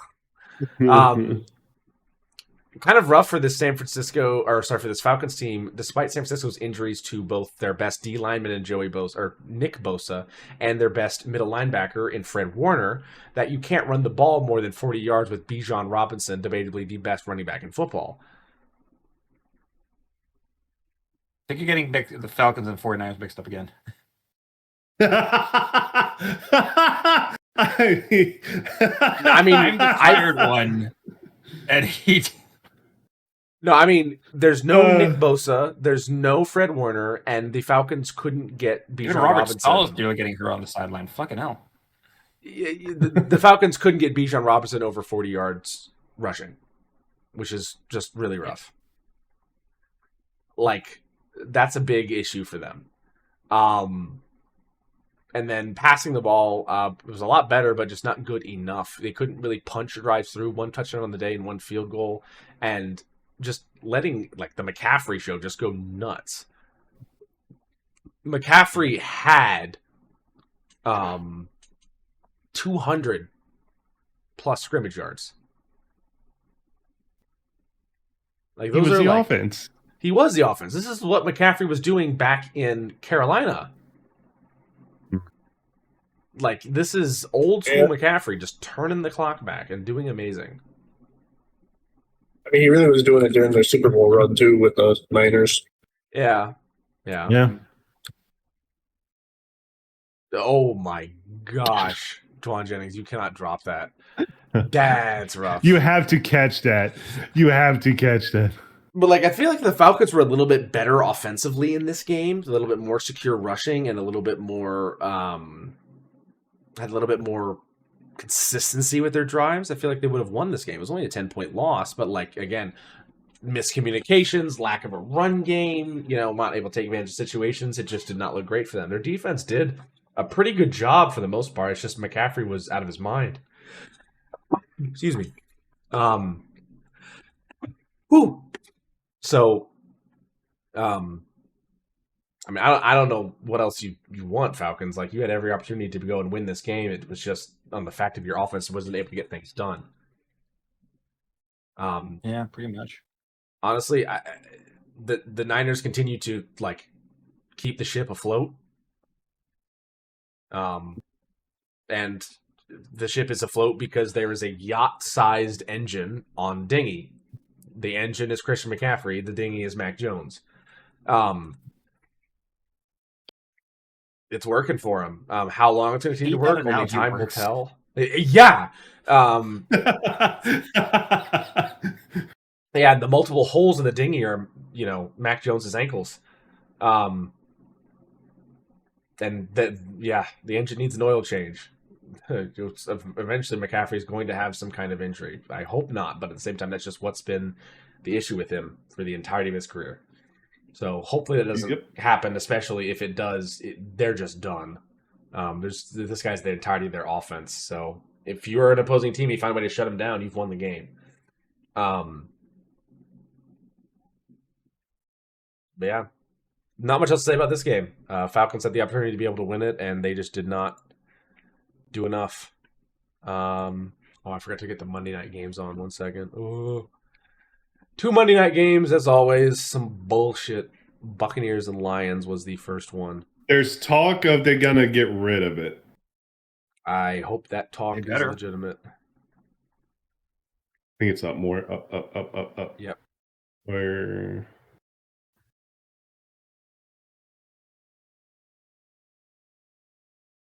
All right, Tampa Bay Buccaneers and Detroit Lions. The Lions were wearing their honestly pretty snazzy blackout uniforms, and they won 24-9, nearly blacking out the Buccaneers. Baker Mayfield went 28 for 50 for 228, 1 touchdown, 1 pick, and 4 sacks. Rushing the ball was abysmal, 41 rushing yards, 38 of those from Rachaad White on 10 carries. Receiving K-Dot 7 for 65 and Tez Johnson 4 for 58 and a touchdown. For the Lions, Jared Goff, 20 for 29 for 241, a touchdown, a pick, and 4 sacks. Jahmyr Gibbs, 17 carries, 136 yards, and 2 touchdowns. And receiving Amon-Ra St. Brown, 6 receptions, 86 yards, and a touchdown. Oh, look, Jahmyr's copying Genty. Okay. Really impressed by this Lions defense to be able to kind of stop this Tampa Bay receiving core. And their pass game, also their run game as well. 38 rush yards and 10 carries is a pretty good holding a running back 2 level in the NFL. However, it's also something to be said about the Tampa Bay. Oh, go ahead. I would say Brian Branch gets suspended more, so your defense looks good. Yeah. It is something to say, though, that the Buccaneers are a little banged up receiving-wise for this. True. Mike Evans will miss the majority of the rest of the season, which means his 1,000 yards per receiving consecutive 1,000-yard receiving seasons is probably done. They tied with Jerry Rice. Yeah, tied with Jerry Rice. That'll get you in the Hall of Fame, especially with those MVP or the Super Bowls with Brady as well. So that left you with Sterling Shepard, Emeka Egbuka, who's also coming off an injury, K-Dot and Tez Johnson. And this Lions defense is just really good and can really rush the quarterback as well. Aiden Hutchinson had no sacks, but a good amount of pressures. They had a sack from Jack Campbell, 1 from Derek Barnes, 1.5 from Tyrus Wheat. They were really getting to Mayfield, making it uncomfortable for him despite his cool and calm nature in the pocket. And it was just a really dominant win for the Lions. A lot better than some of their games have looked this season when they've been kind of up and down. But this is a quality team, the Buccaneers. They are suffering from an injury there, and Lions definitely took advantage of that. But that's what you got to do sometimes in the NFL is just take the wins where you can get them and exploit the advantages that you have. Pretty much. Yep. And then for the Buccaneers, defense has got to be a little bit better, even though it's a tough thing against this high-powered Lions offense who's just so damn efficient with Goff. And then you just need to get healthy with your wide receivers because that is a tough group. And Jahmyr Gibbs. Oh, yeah. Jahmyr Gibbs running all over them. Sonic and Knuckles back there. All right. checking in on the people saying Sam Darnold's Linsanity run is over. It's still going. It's still going. 19-27 the final score. Yep. Texans lose to Seattle in Seattle, Washington. Sam Darnold, 17 for 31 Well, for I mean, this God, is the same Stroud, night the what? Mariners lost, so I don't think they could. I think they did it just because they couldn't handle both teams losing. Darnold Saw what 17 happened to for Philly, and then yeah. Uh, 17 for 31 for 213, 1 touchdown, 1 pick, and 2 sacks. Kenneth Walker III, 17 for 66. Zach Charbonnet, 12 for 49, and 2 touchdowns. JSN, 8 receptions, 123 yards, and a touchdown. Might also be in MVP conversations just because of his week-to-week efficiency and the fact that Seattle is 5-2. Then for the Texans, CJ Stroud, 23 for 49 for 229, touchdown, a pick, and 3 sacks. Was the lead rusher as well, 2 for 25. Lead receiver, Dalton Schultz, 9 for 98. I asked this with the Colts, last thing with the Seahawks. Show of hands, who thinks the Seahawks are a Super Bowl contender? I don't. That I haven't seen anyone hold a candle to this offense. Sam Darnold, Cooper Kupp, Kenneth Walker III, Zach Charbonnet, AJ Barner, JSN, Jake Bobo even. Like, they have just so many weapons on offense. Bobo. Yeah. They have to win in division games. Yes. Against the Rams and the 49ers. That's my only, like, I don't know, say iffy thing. Like, that's the only thing. Yeah. So the thing is, though, Seahawks was basically giving the Texans the game to win. Like, Seahawks was trying to play with their food. Yeah, there was a little bit of that. But I still think they look quite good. I mean, Sam Darnold can't miss right now.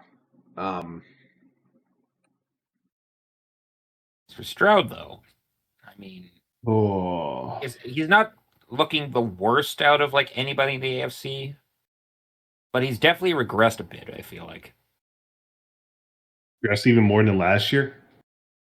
He was their leading rusher for that game. Yeah, it was. That's also because they have no running backs. So, I mean, they have Nick Chubb. And no O-line. But yeah, Nick Chubb can't run behind no one. yeah, Nick Chubb's a Texan. 2 years ago, we were talking about like, oh, CJ Stroud's a rookie and they did this well. Like, there's so much, that they have to look forward to, and the window's wide open. I'm damn near about to say this window's closed. I mean, this Texans team went from good to inconsistent to just straight dog water. That's because it's the other thing the NFL stands for. Not for long. Yeah. Something they're trying to copy the Patriots again for some shit with the GM stuff and this play. Well, That highlight right there. Playoff, player personnel director for New England. And Jake he's but dunking doing that. what he did there. Jake but dunking The only that. difference- They find him and then used it for the highlight for NFL films on YouTube. They have to find it because if you have NFL players with this level of strength and size dunking a football on the side of a goalpost, it's going to bend it. I believe JSN Yes, also but basically you also- bent it. See it bend a little bit. But it's a flag and a fine, and then you're going to use it for the highlight reel because it looks cool. Like, if you're trying to keep it out of the league, don't put it as your fucking highlight thumbnail. Like, that's stupid. Yeah. Yeah, that point. I used the thumbnail for that like play in the '80s that destroyed McMahon's arm. I think it'd be funny if NFL teams had like a 10-foot basketball hoop somewhere in the back that someone could dunk on if they get a touchdown. That'd be kind of cool. But anyway. I mean, there's a time around the holidays where they put out the Salvation Army bucket and some people like jump into Yeah, that. Ezekiel Elliott always jumps in it and gets fined. Yep. Seattle Seahawks 27, Texans 19. Texans continue to struggle, and at this point, it just seems like it's the new normal for them. And the Seahawks, shout out the Vikings front keeping Darnold because he is, wow. He looks good. He looks really good. I thought he'd be an upgrade to Geno Smith. Who would have thought? Alrighty. Last game we have to cover, since we record these on Thursday nights, we will have to cover the Thursday night game. So this one is just wrapped up recently. 37-10, the final score. Chargers get the win. They're wearing their throwbacks, the Philip Rivers era throwbacks. Herbert 18 for 25 for 227, 3 touchdowns, 1 pick, 2 sacks. Rushing, Community Vidal 23 for 117 and a touchdown. Amazing rushing by them. And Lad McConkey 6 receptions, 88 yards and a touchdown. On the flip side, Carson Wentz, 15 for 27 for 144, 1 touchdown, 1 pick, 5 sacks. Again, this Vikings O-line continues to be a problem. And Max Brobser even got it. 3 for 4 for 13 yards. Yeah. Rushing the ball, the lead rusher was Xavier Scott. Who? Yeah. Justin Jefferson was lead receiver, 7 for 74. Vikings are obviously struggling with injuries. Aaron Jones is still out. Jordan Mason. He was playing. Oh yeah, no. Oh, my God. Jones just came back in. Jordan Mason did not perform well. Xavier Scott was the lead rusher with 2 rushes for 16 yards, and they couldn't get much going offensively, and then could not stop Justin Herbert and his onslaught. So, why does he look like a Disney character? Oh, what? Damn. Also, Chargers did not punt. Chargers did not punt this game. Third-year player out of Vilseck, Germany,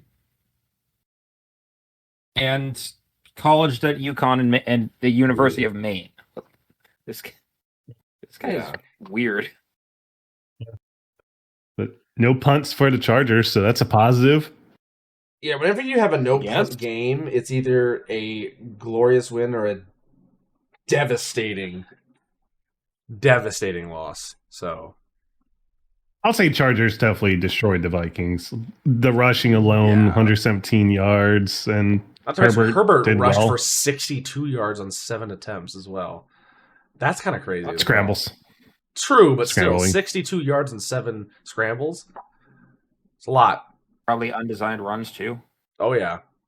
So, way to go, Justin Herbert. Way to go, Chargers. Vikings, it's starting to look a little bleak. It's starting to look a little bit bad. The cumulonimbus clouds are circling in. All right. That is the wrap-up for Week 7 and beginning into Week 8, and we'll give you our predictions for Week 8 right after some of our segments. And we'll start, as always, gambling with Gorlami. Here comes the money. Here we go. Money talk. Here comes the money. A bunch of my kettle corn real quick because I'm losing fucking money here, boys. They ain't hitting. So we gotta go big or go home. With the big old 6 slot. We're gonna go with Bijan Robinson for more than 0.5 receptions and rushes and receiving touchdowns. CeeDee Lamb more than 74.5 yards. Devon Achane, same thing, 0.5 receptions and rushes and receiving touchdowns. Josh Allen for the 0.5 as well. But wait, Josh Allen has to run for a touchdown for that to hit. Yeah. Or wait, hold on. Is it rushing? Let me try it again. Receiving touchdown. So you have basically Robinson, rushing plus Achane, receiving touchdown. Yeah, so Robinson, Achane, Allen, and Hurts all have to get at least one touchdown, receiving or rushing, and 2 of those players are quarterbacks.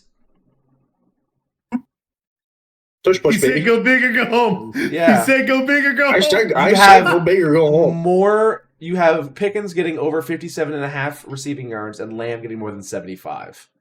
And I can see that happening. Well, yeah. That could easily happen with Dak. Yeah, the Cowboys play because here's the thing. The Cowboys' offense isn't bad. Their defense is fucking atrocious. Yeah. Their offense is still pretty good. If we're like being realistic and not just shitting on the Cowboys. True, but also the Broncos' defense looks very good. Yeah, I am going against Jimmy. Sorry, Jim. Don't tell your mother. She might hit me. And let's take a look at the entire season. Defensive pass game coordinator. Oh, yeah. Let's take a look at the entire season's positive negative for Gorlami. It is down another $5. We're down to 35 and 1 nickel. payout. That's the problem. You hit one big. You hit one big, and you make all that money, and then all of a sudden it's shit. You start losing. I should give you the teams because you won $5 from me. I think you I do won. that, you're going to demand royalties. I think you asked me like once, and I like fucked you over hard.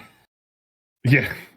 Yeah. No, Maston, I've asked Maston twice, and those were the two I made money on. I made $50 on them one time and $5 on the other time. I'd ask Maston more often. I'm pretty sure it was the one. I'm pretty sure it's the one that I said make me suffer, and I won $50. I was like, oh, I told you this. I gave you games to suffer. Worked out in my favor. Yeah. Never trusting Mamba to pick though. He's a Bears fan.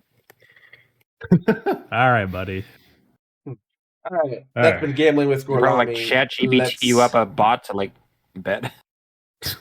Let's go ahead and move it on to Mastodon's Tank Bowl.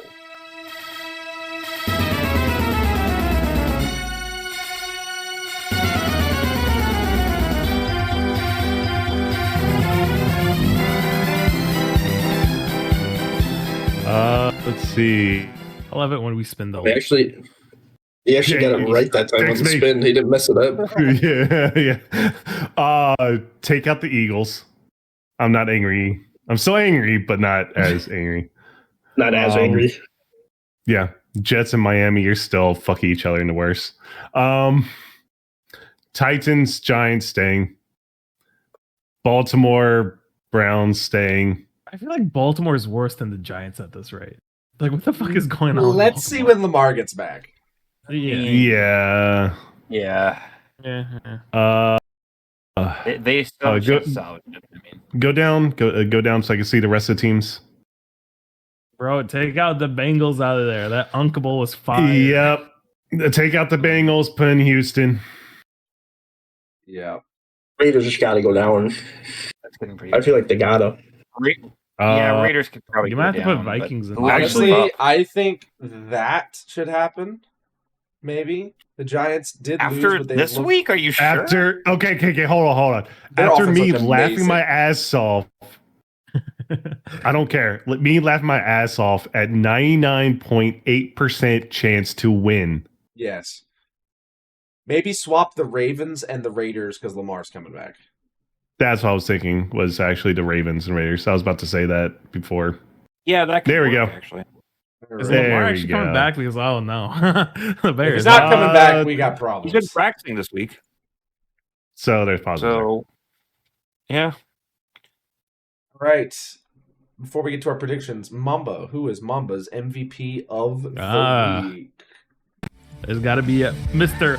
Bo motherfucking Nix. Yep. Led the comeback, 33 points scored in the fourth quarter. Thank you, Mamba. That'll Bo Nixon, baby. Yeah, that comeback was that was insane. Fucking hilarious. Insane. Yeah. Insanity. All right. Let's go ahead and go to predictions. We'll check the scores from last week. All righty. Kadiff and I are in a tie for first place, 90-43 apiece. Both went 14 wins. I had 4 losses. Kadiff had 5 last week. Then after that, Mastodon 87-40 went 12-5. Gorlami 10-6 last week, now 86-39, and Mamba 80-42. However, did do the best last week, 15-5 overall. Alrighty. Here we go. Sunday, October 6, 2025. Starting out Dolphins, Falcons from Mercedes-Benz Stadium. I'm going to take the Falcons in this one by 11. Can we just all say 11? Yeah, only by 11. I think they'll find a way to meh. Give me Falcons by like 16. It depends if Bijan goes off or not.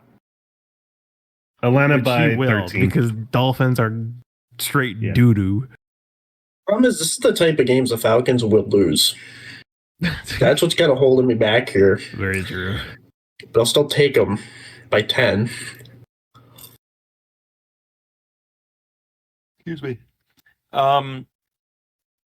Yeah, I still cannot trust the Dolphins as long as Tua is still on this team. Give me the Falcons by 9. One thing I have to say about this next game with Jets Bengals: if the Bengals fucking lose to Jets, I'm gonna curse them. I want to know in 17. After the Unk Bowl, like if they somehow lose to the Jets, Yeah, we have to It come needs and to play be our the most best football. bungle. Tyrod Taylor's not old enough. If the Bengals go out It's and lose close. this game, Zach Taylor immediately needs to get fired afterwards, no matter what. Bengals need It's to the win this one by bungling of the 21. most. Yeah, It's a bungle of the most bungle. a bungalow.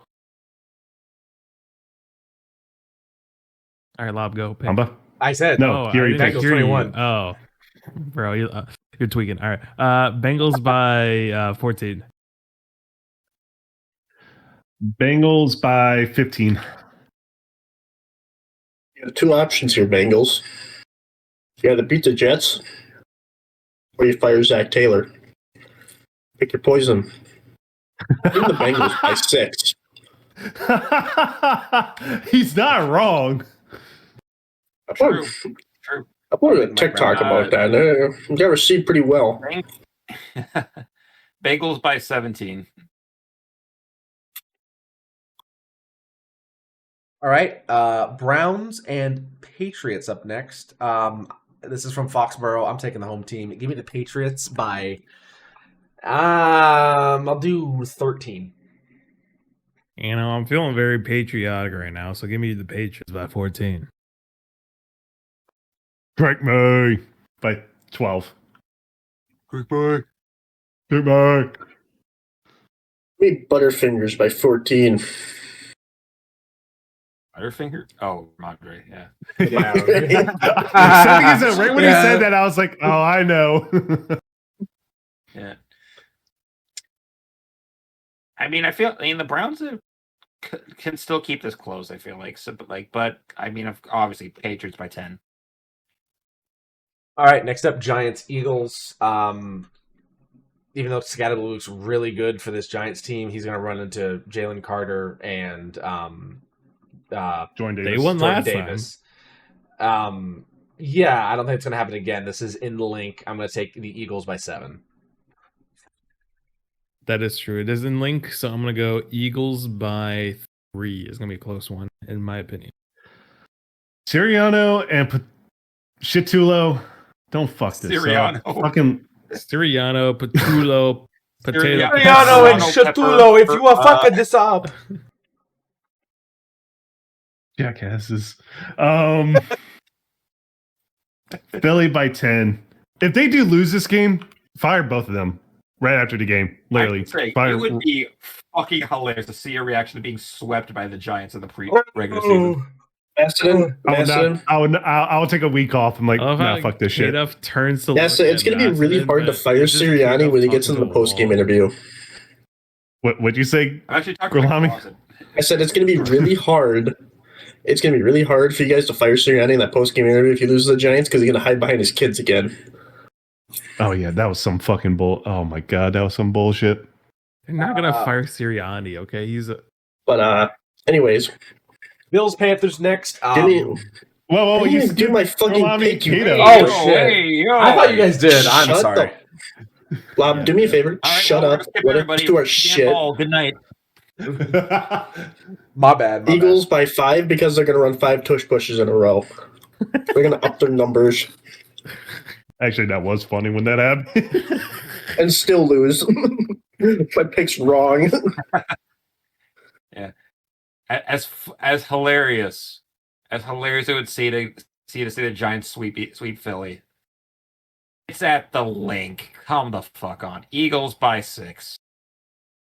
Alrighty. Bills, Panthers in Charlotte. It could be on the surface of the moon. I'm taking the Bills by 14. Give me the Bills by 15. I think it's going to be closer because the Bills' defense has been iffy, but it's a matter of is Bryce Young playing or not. Actually, if Bryce Young is playing, I can see Carolina winning. You without Bryce Young, they still got Rico Dowdle. You are smoking. Yeah, Rico Dowdle. Dowdle. I think Panthers could beat the Bills. Have you seen their defense? The Bills almost lost to the Saints. Yeah. But I just think because wasn't it bye week they had? Yeah, they were on. Yeah, I think this past so. I think it's gonna be rested, and Josh Allen could probably try to do something, and James Cook. But I'm gonna see keep it close. Buffalo by 4. Yeah, Buffalo by 6. Now, I mean, there have been some. The Patriots upset the Bills pretty well. For the Panthers, though, I'm not seeing it after a bye week for the Bills. Give me the Bills by 13. Alrighty. Bears, Ravens. Lamar is scheduled to return, still questionable. I still think the Bears can do it, honestly. I can't believe I'm saying this. I'll take the Bears by 3. Oh my God, this is crazy. This is the first time I'm hearing Lob pick the Bears over the Ravens. Give me the Bears by 7. I'm gonna pick the Bears. The Ravens defense is also ass. Bears by 5. Ravens by 3. This guy, this fucker. As crazy as it sounds, Bears by 4. Also, I trust Ben Johnson more than Harbaugh's coaching right now. God, I love my coach. Looks like it. That's a first. 49ers. This thing does a bear shit in the woods. Yeah. 49ers. Oh, they don't shit in Soldier Field anymore. Shut the fuck up. 49ers and Texans. They used to soil themselves. I will take the 49ers in this one by 10. Give me the cripple Niners by 7. They can't keep getting away with this. San Fran by 9.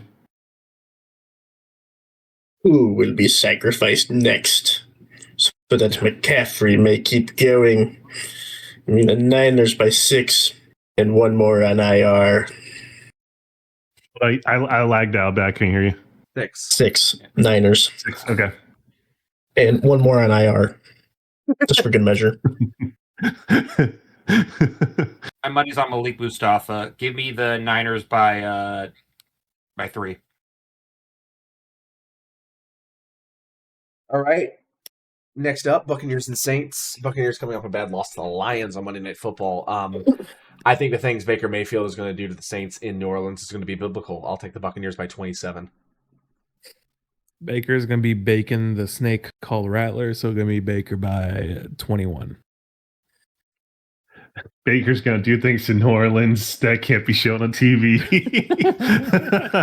Tampa Bay by 18. Going back to his Oklahoma days. He's been arrested a couple times for stuff like that.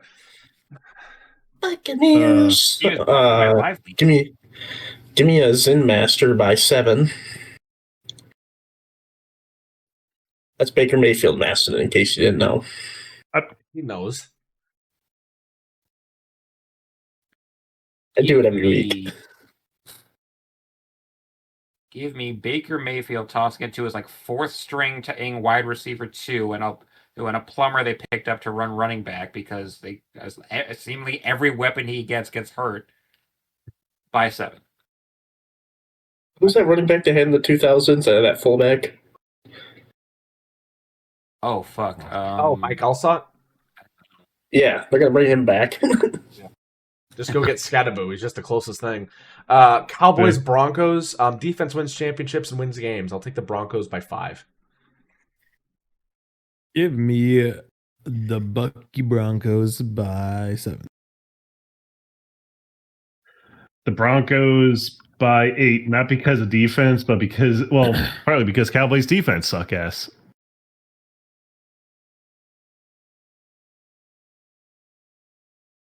I want to pick the Broncos. I really do. I don't know if I trust that offense, but I don't trust the Cowboys defense. Catch 22. So, fuck it. Give me the Broncos by 4. I don't fucking know. Yeah, I don't think the Cowboys can last in this Bronco. I'm too tired to say something about a Bronco bucking a Cowboy off its back. Give me the Broncos by 6. You can't lead a horse to water if its feet are glued to the tarmac. Okay, you're the one who keeps saying it. You're the one who keeps bringing it up. You're the one saying it. We're all picking Indianapolis, right? Yeah, you Colts know, by 39. I actually really like Anthony Richardson, and this Colts dynasty run has to end my somewhere, and that's God. not today. Colts by 47. Oh, you actually being serious with 47? Yes.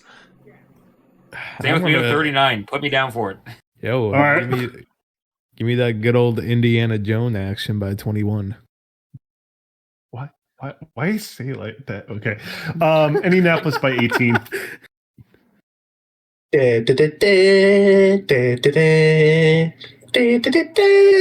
Colts by 18. Alrighty.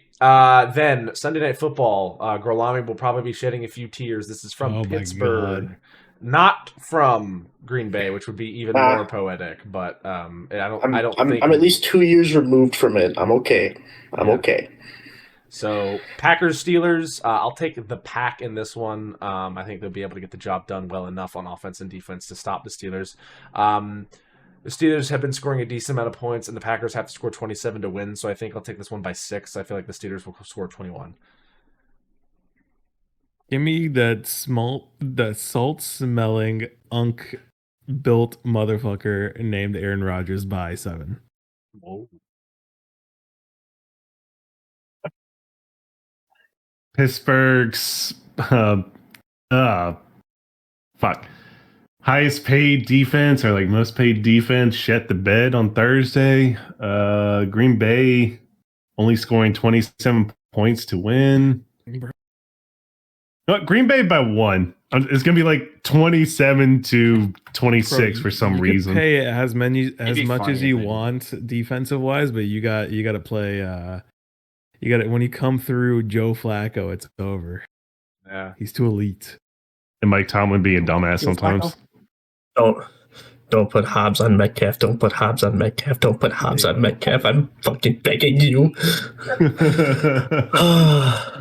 Don't listen to Joe Barry. Don't let the voices linger. Packers by 4. That's a joke. It's a ghost of Joe Barry. For 2 years, he can't hurt you anymore. Yes, he can. I fucked your mom, shit lips. You want to say Green Bay by 2 or 27? Green Bay by 4. It's gonna be a close one. All right. Really realistic. I mean, the standard of 8-8 needs to be a standard, so Packers by 3. There you go. Monday, October 27th. There's one Monday night game. Clap it the fuck up. This is how it's meant to be.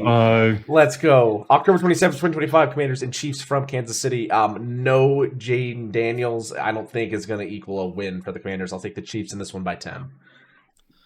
The Chiefs by 14. Chiefs by 11. They don't even have like receiving core either. They're injured. Leg. They got Rasheed back. By 10. Okay, I was about to say by how much? Because like I don't know what the number flag is. Leg. He said Chiefs are going to utterly decimate the Commanders by 10. Is that also by you, Kate, up by 10? No. I just happen to speak ref from my time with. Give me the Chiefs. You're a scriptwriter too? 9. By You're a 9? scriptwriter in your pastime? Yeah, he said 9-9. Okay. Alrighty. And then Thursday night game for week 9 is... Fresh hell is... Ravens by... So... Ravens finally get a win? Ravens by 5. Can I say tie?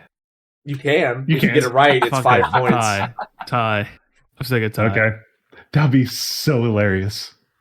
I don't think it'll be a tie because Miami is They're so when will bad. Mike They're McDaniel both- be fired? Is it this week or next Thursday? Is that McDaniel's problem? 5, 4, 3, I feel like it's a bit of both. 2, 1. Nope. Baltimore by 2. It's gonna be ugly. God, I hate Thursday night games. Oh, this hurts my brain.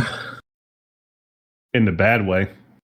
And yeah, in the worst way. Ravens by fucking Fuck it, 4? I don't know.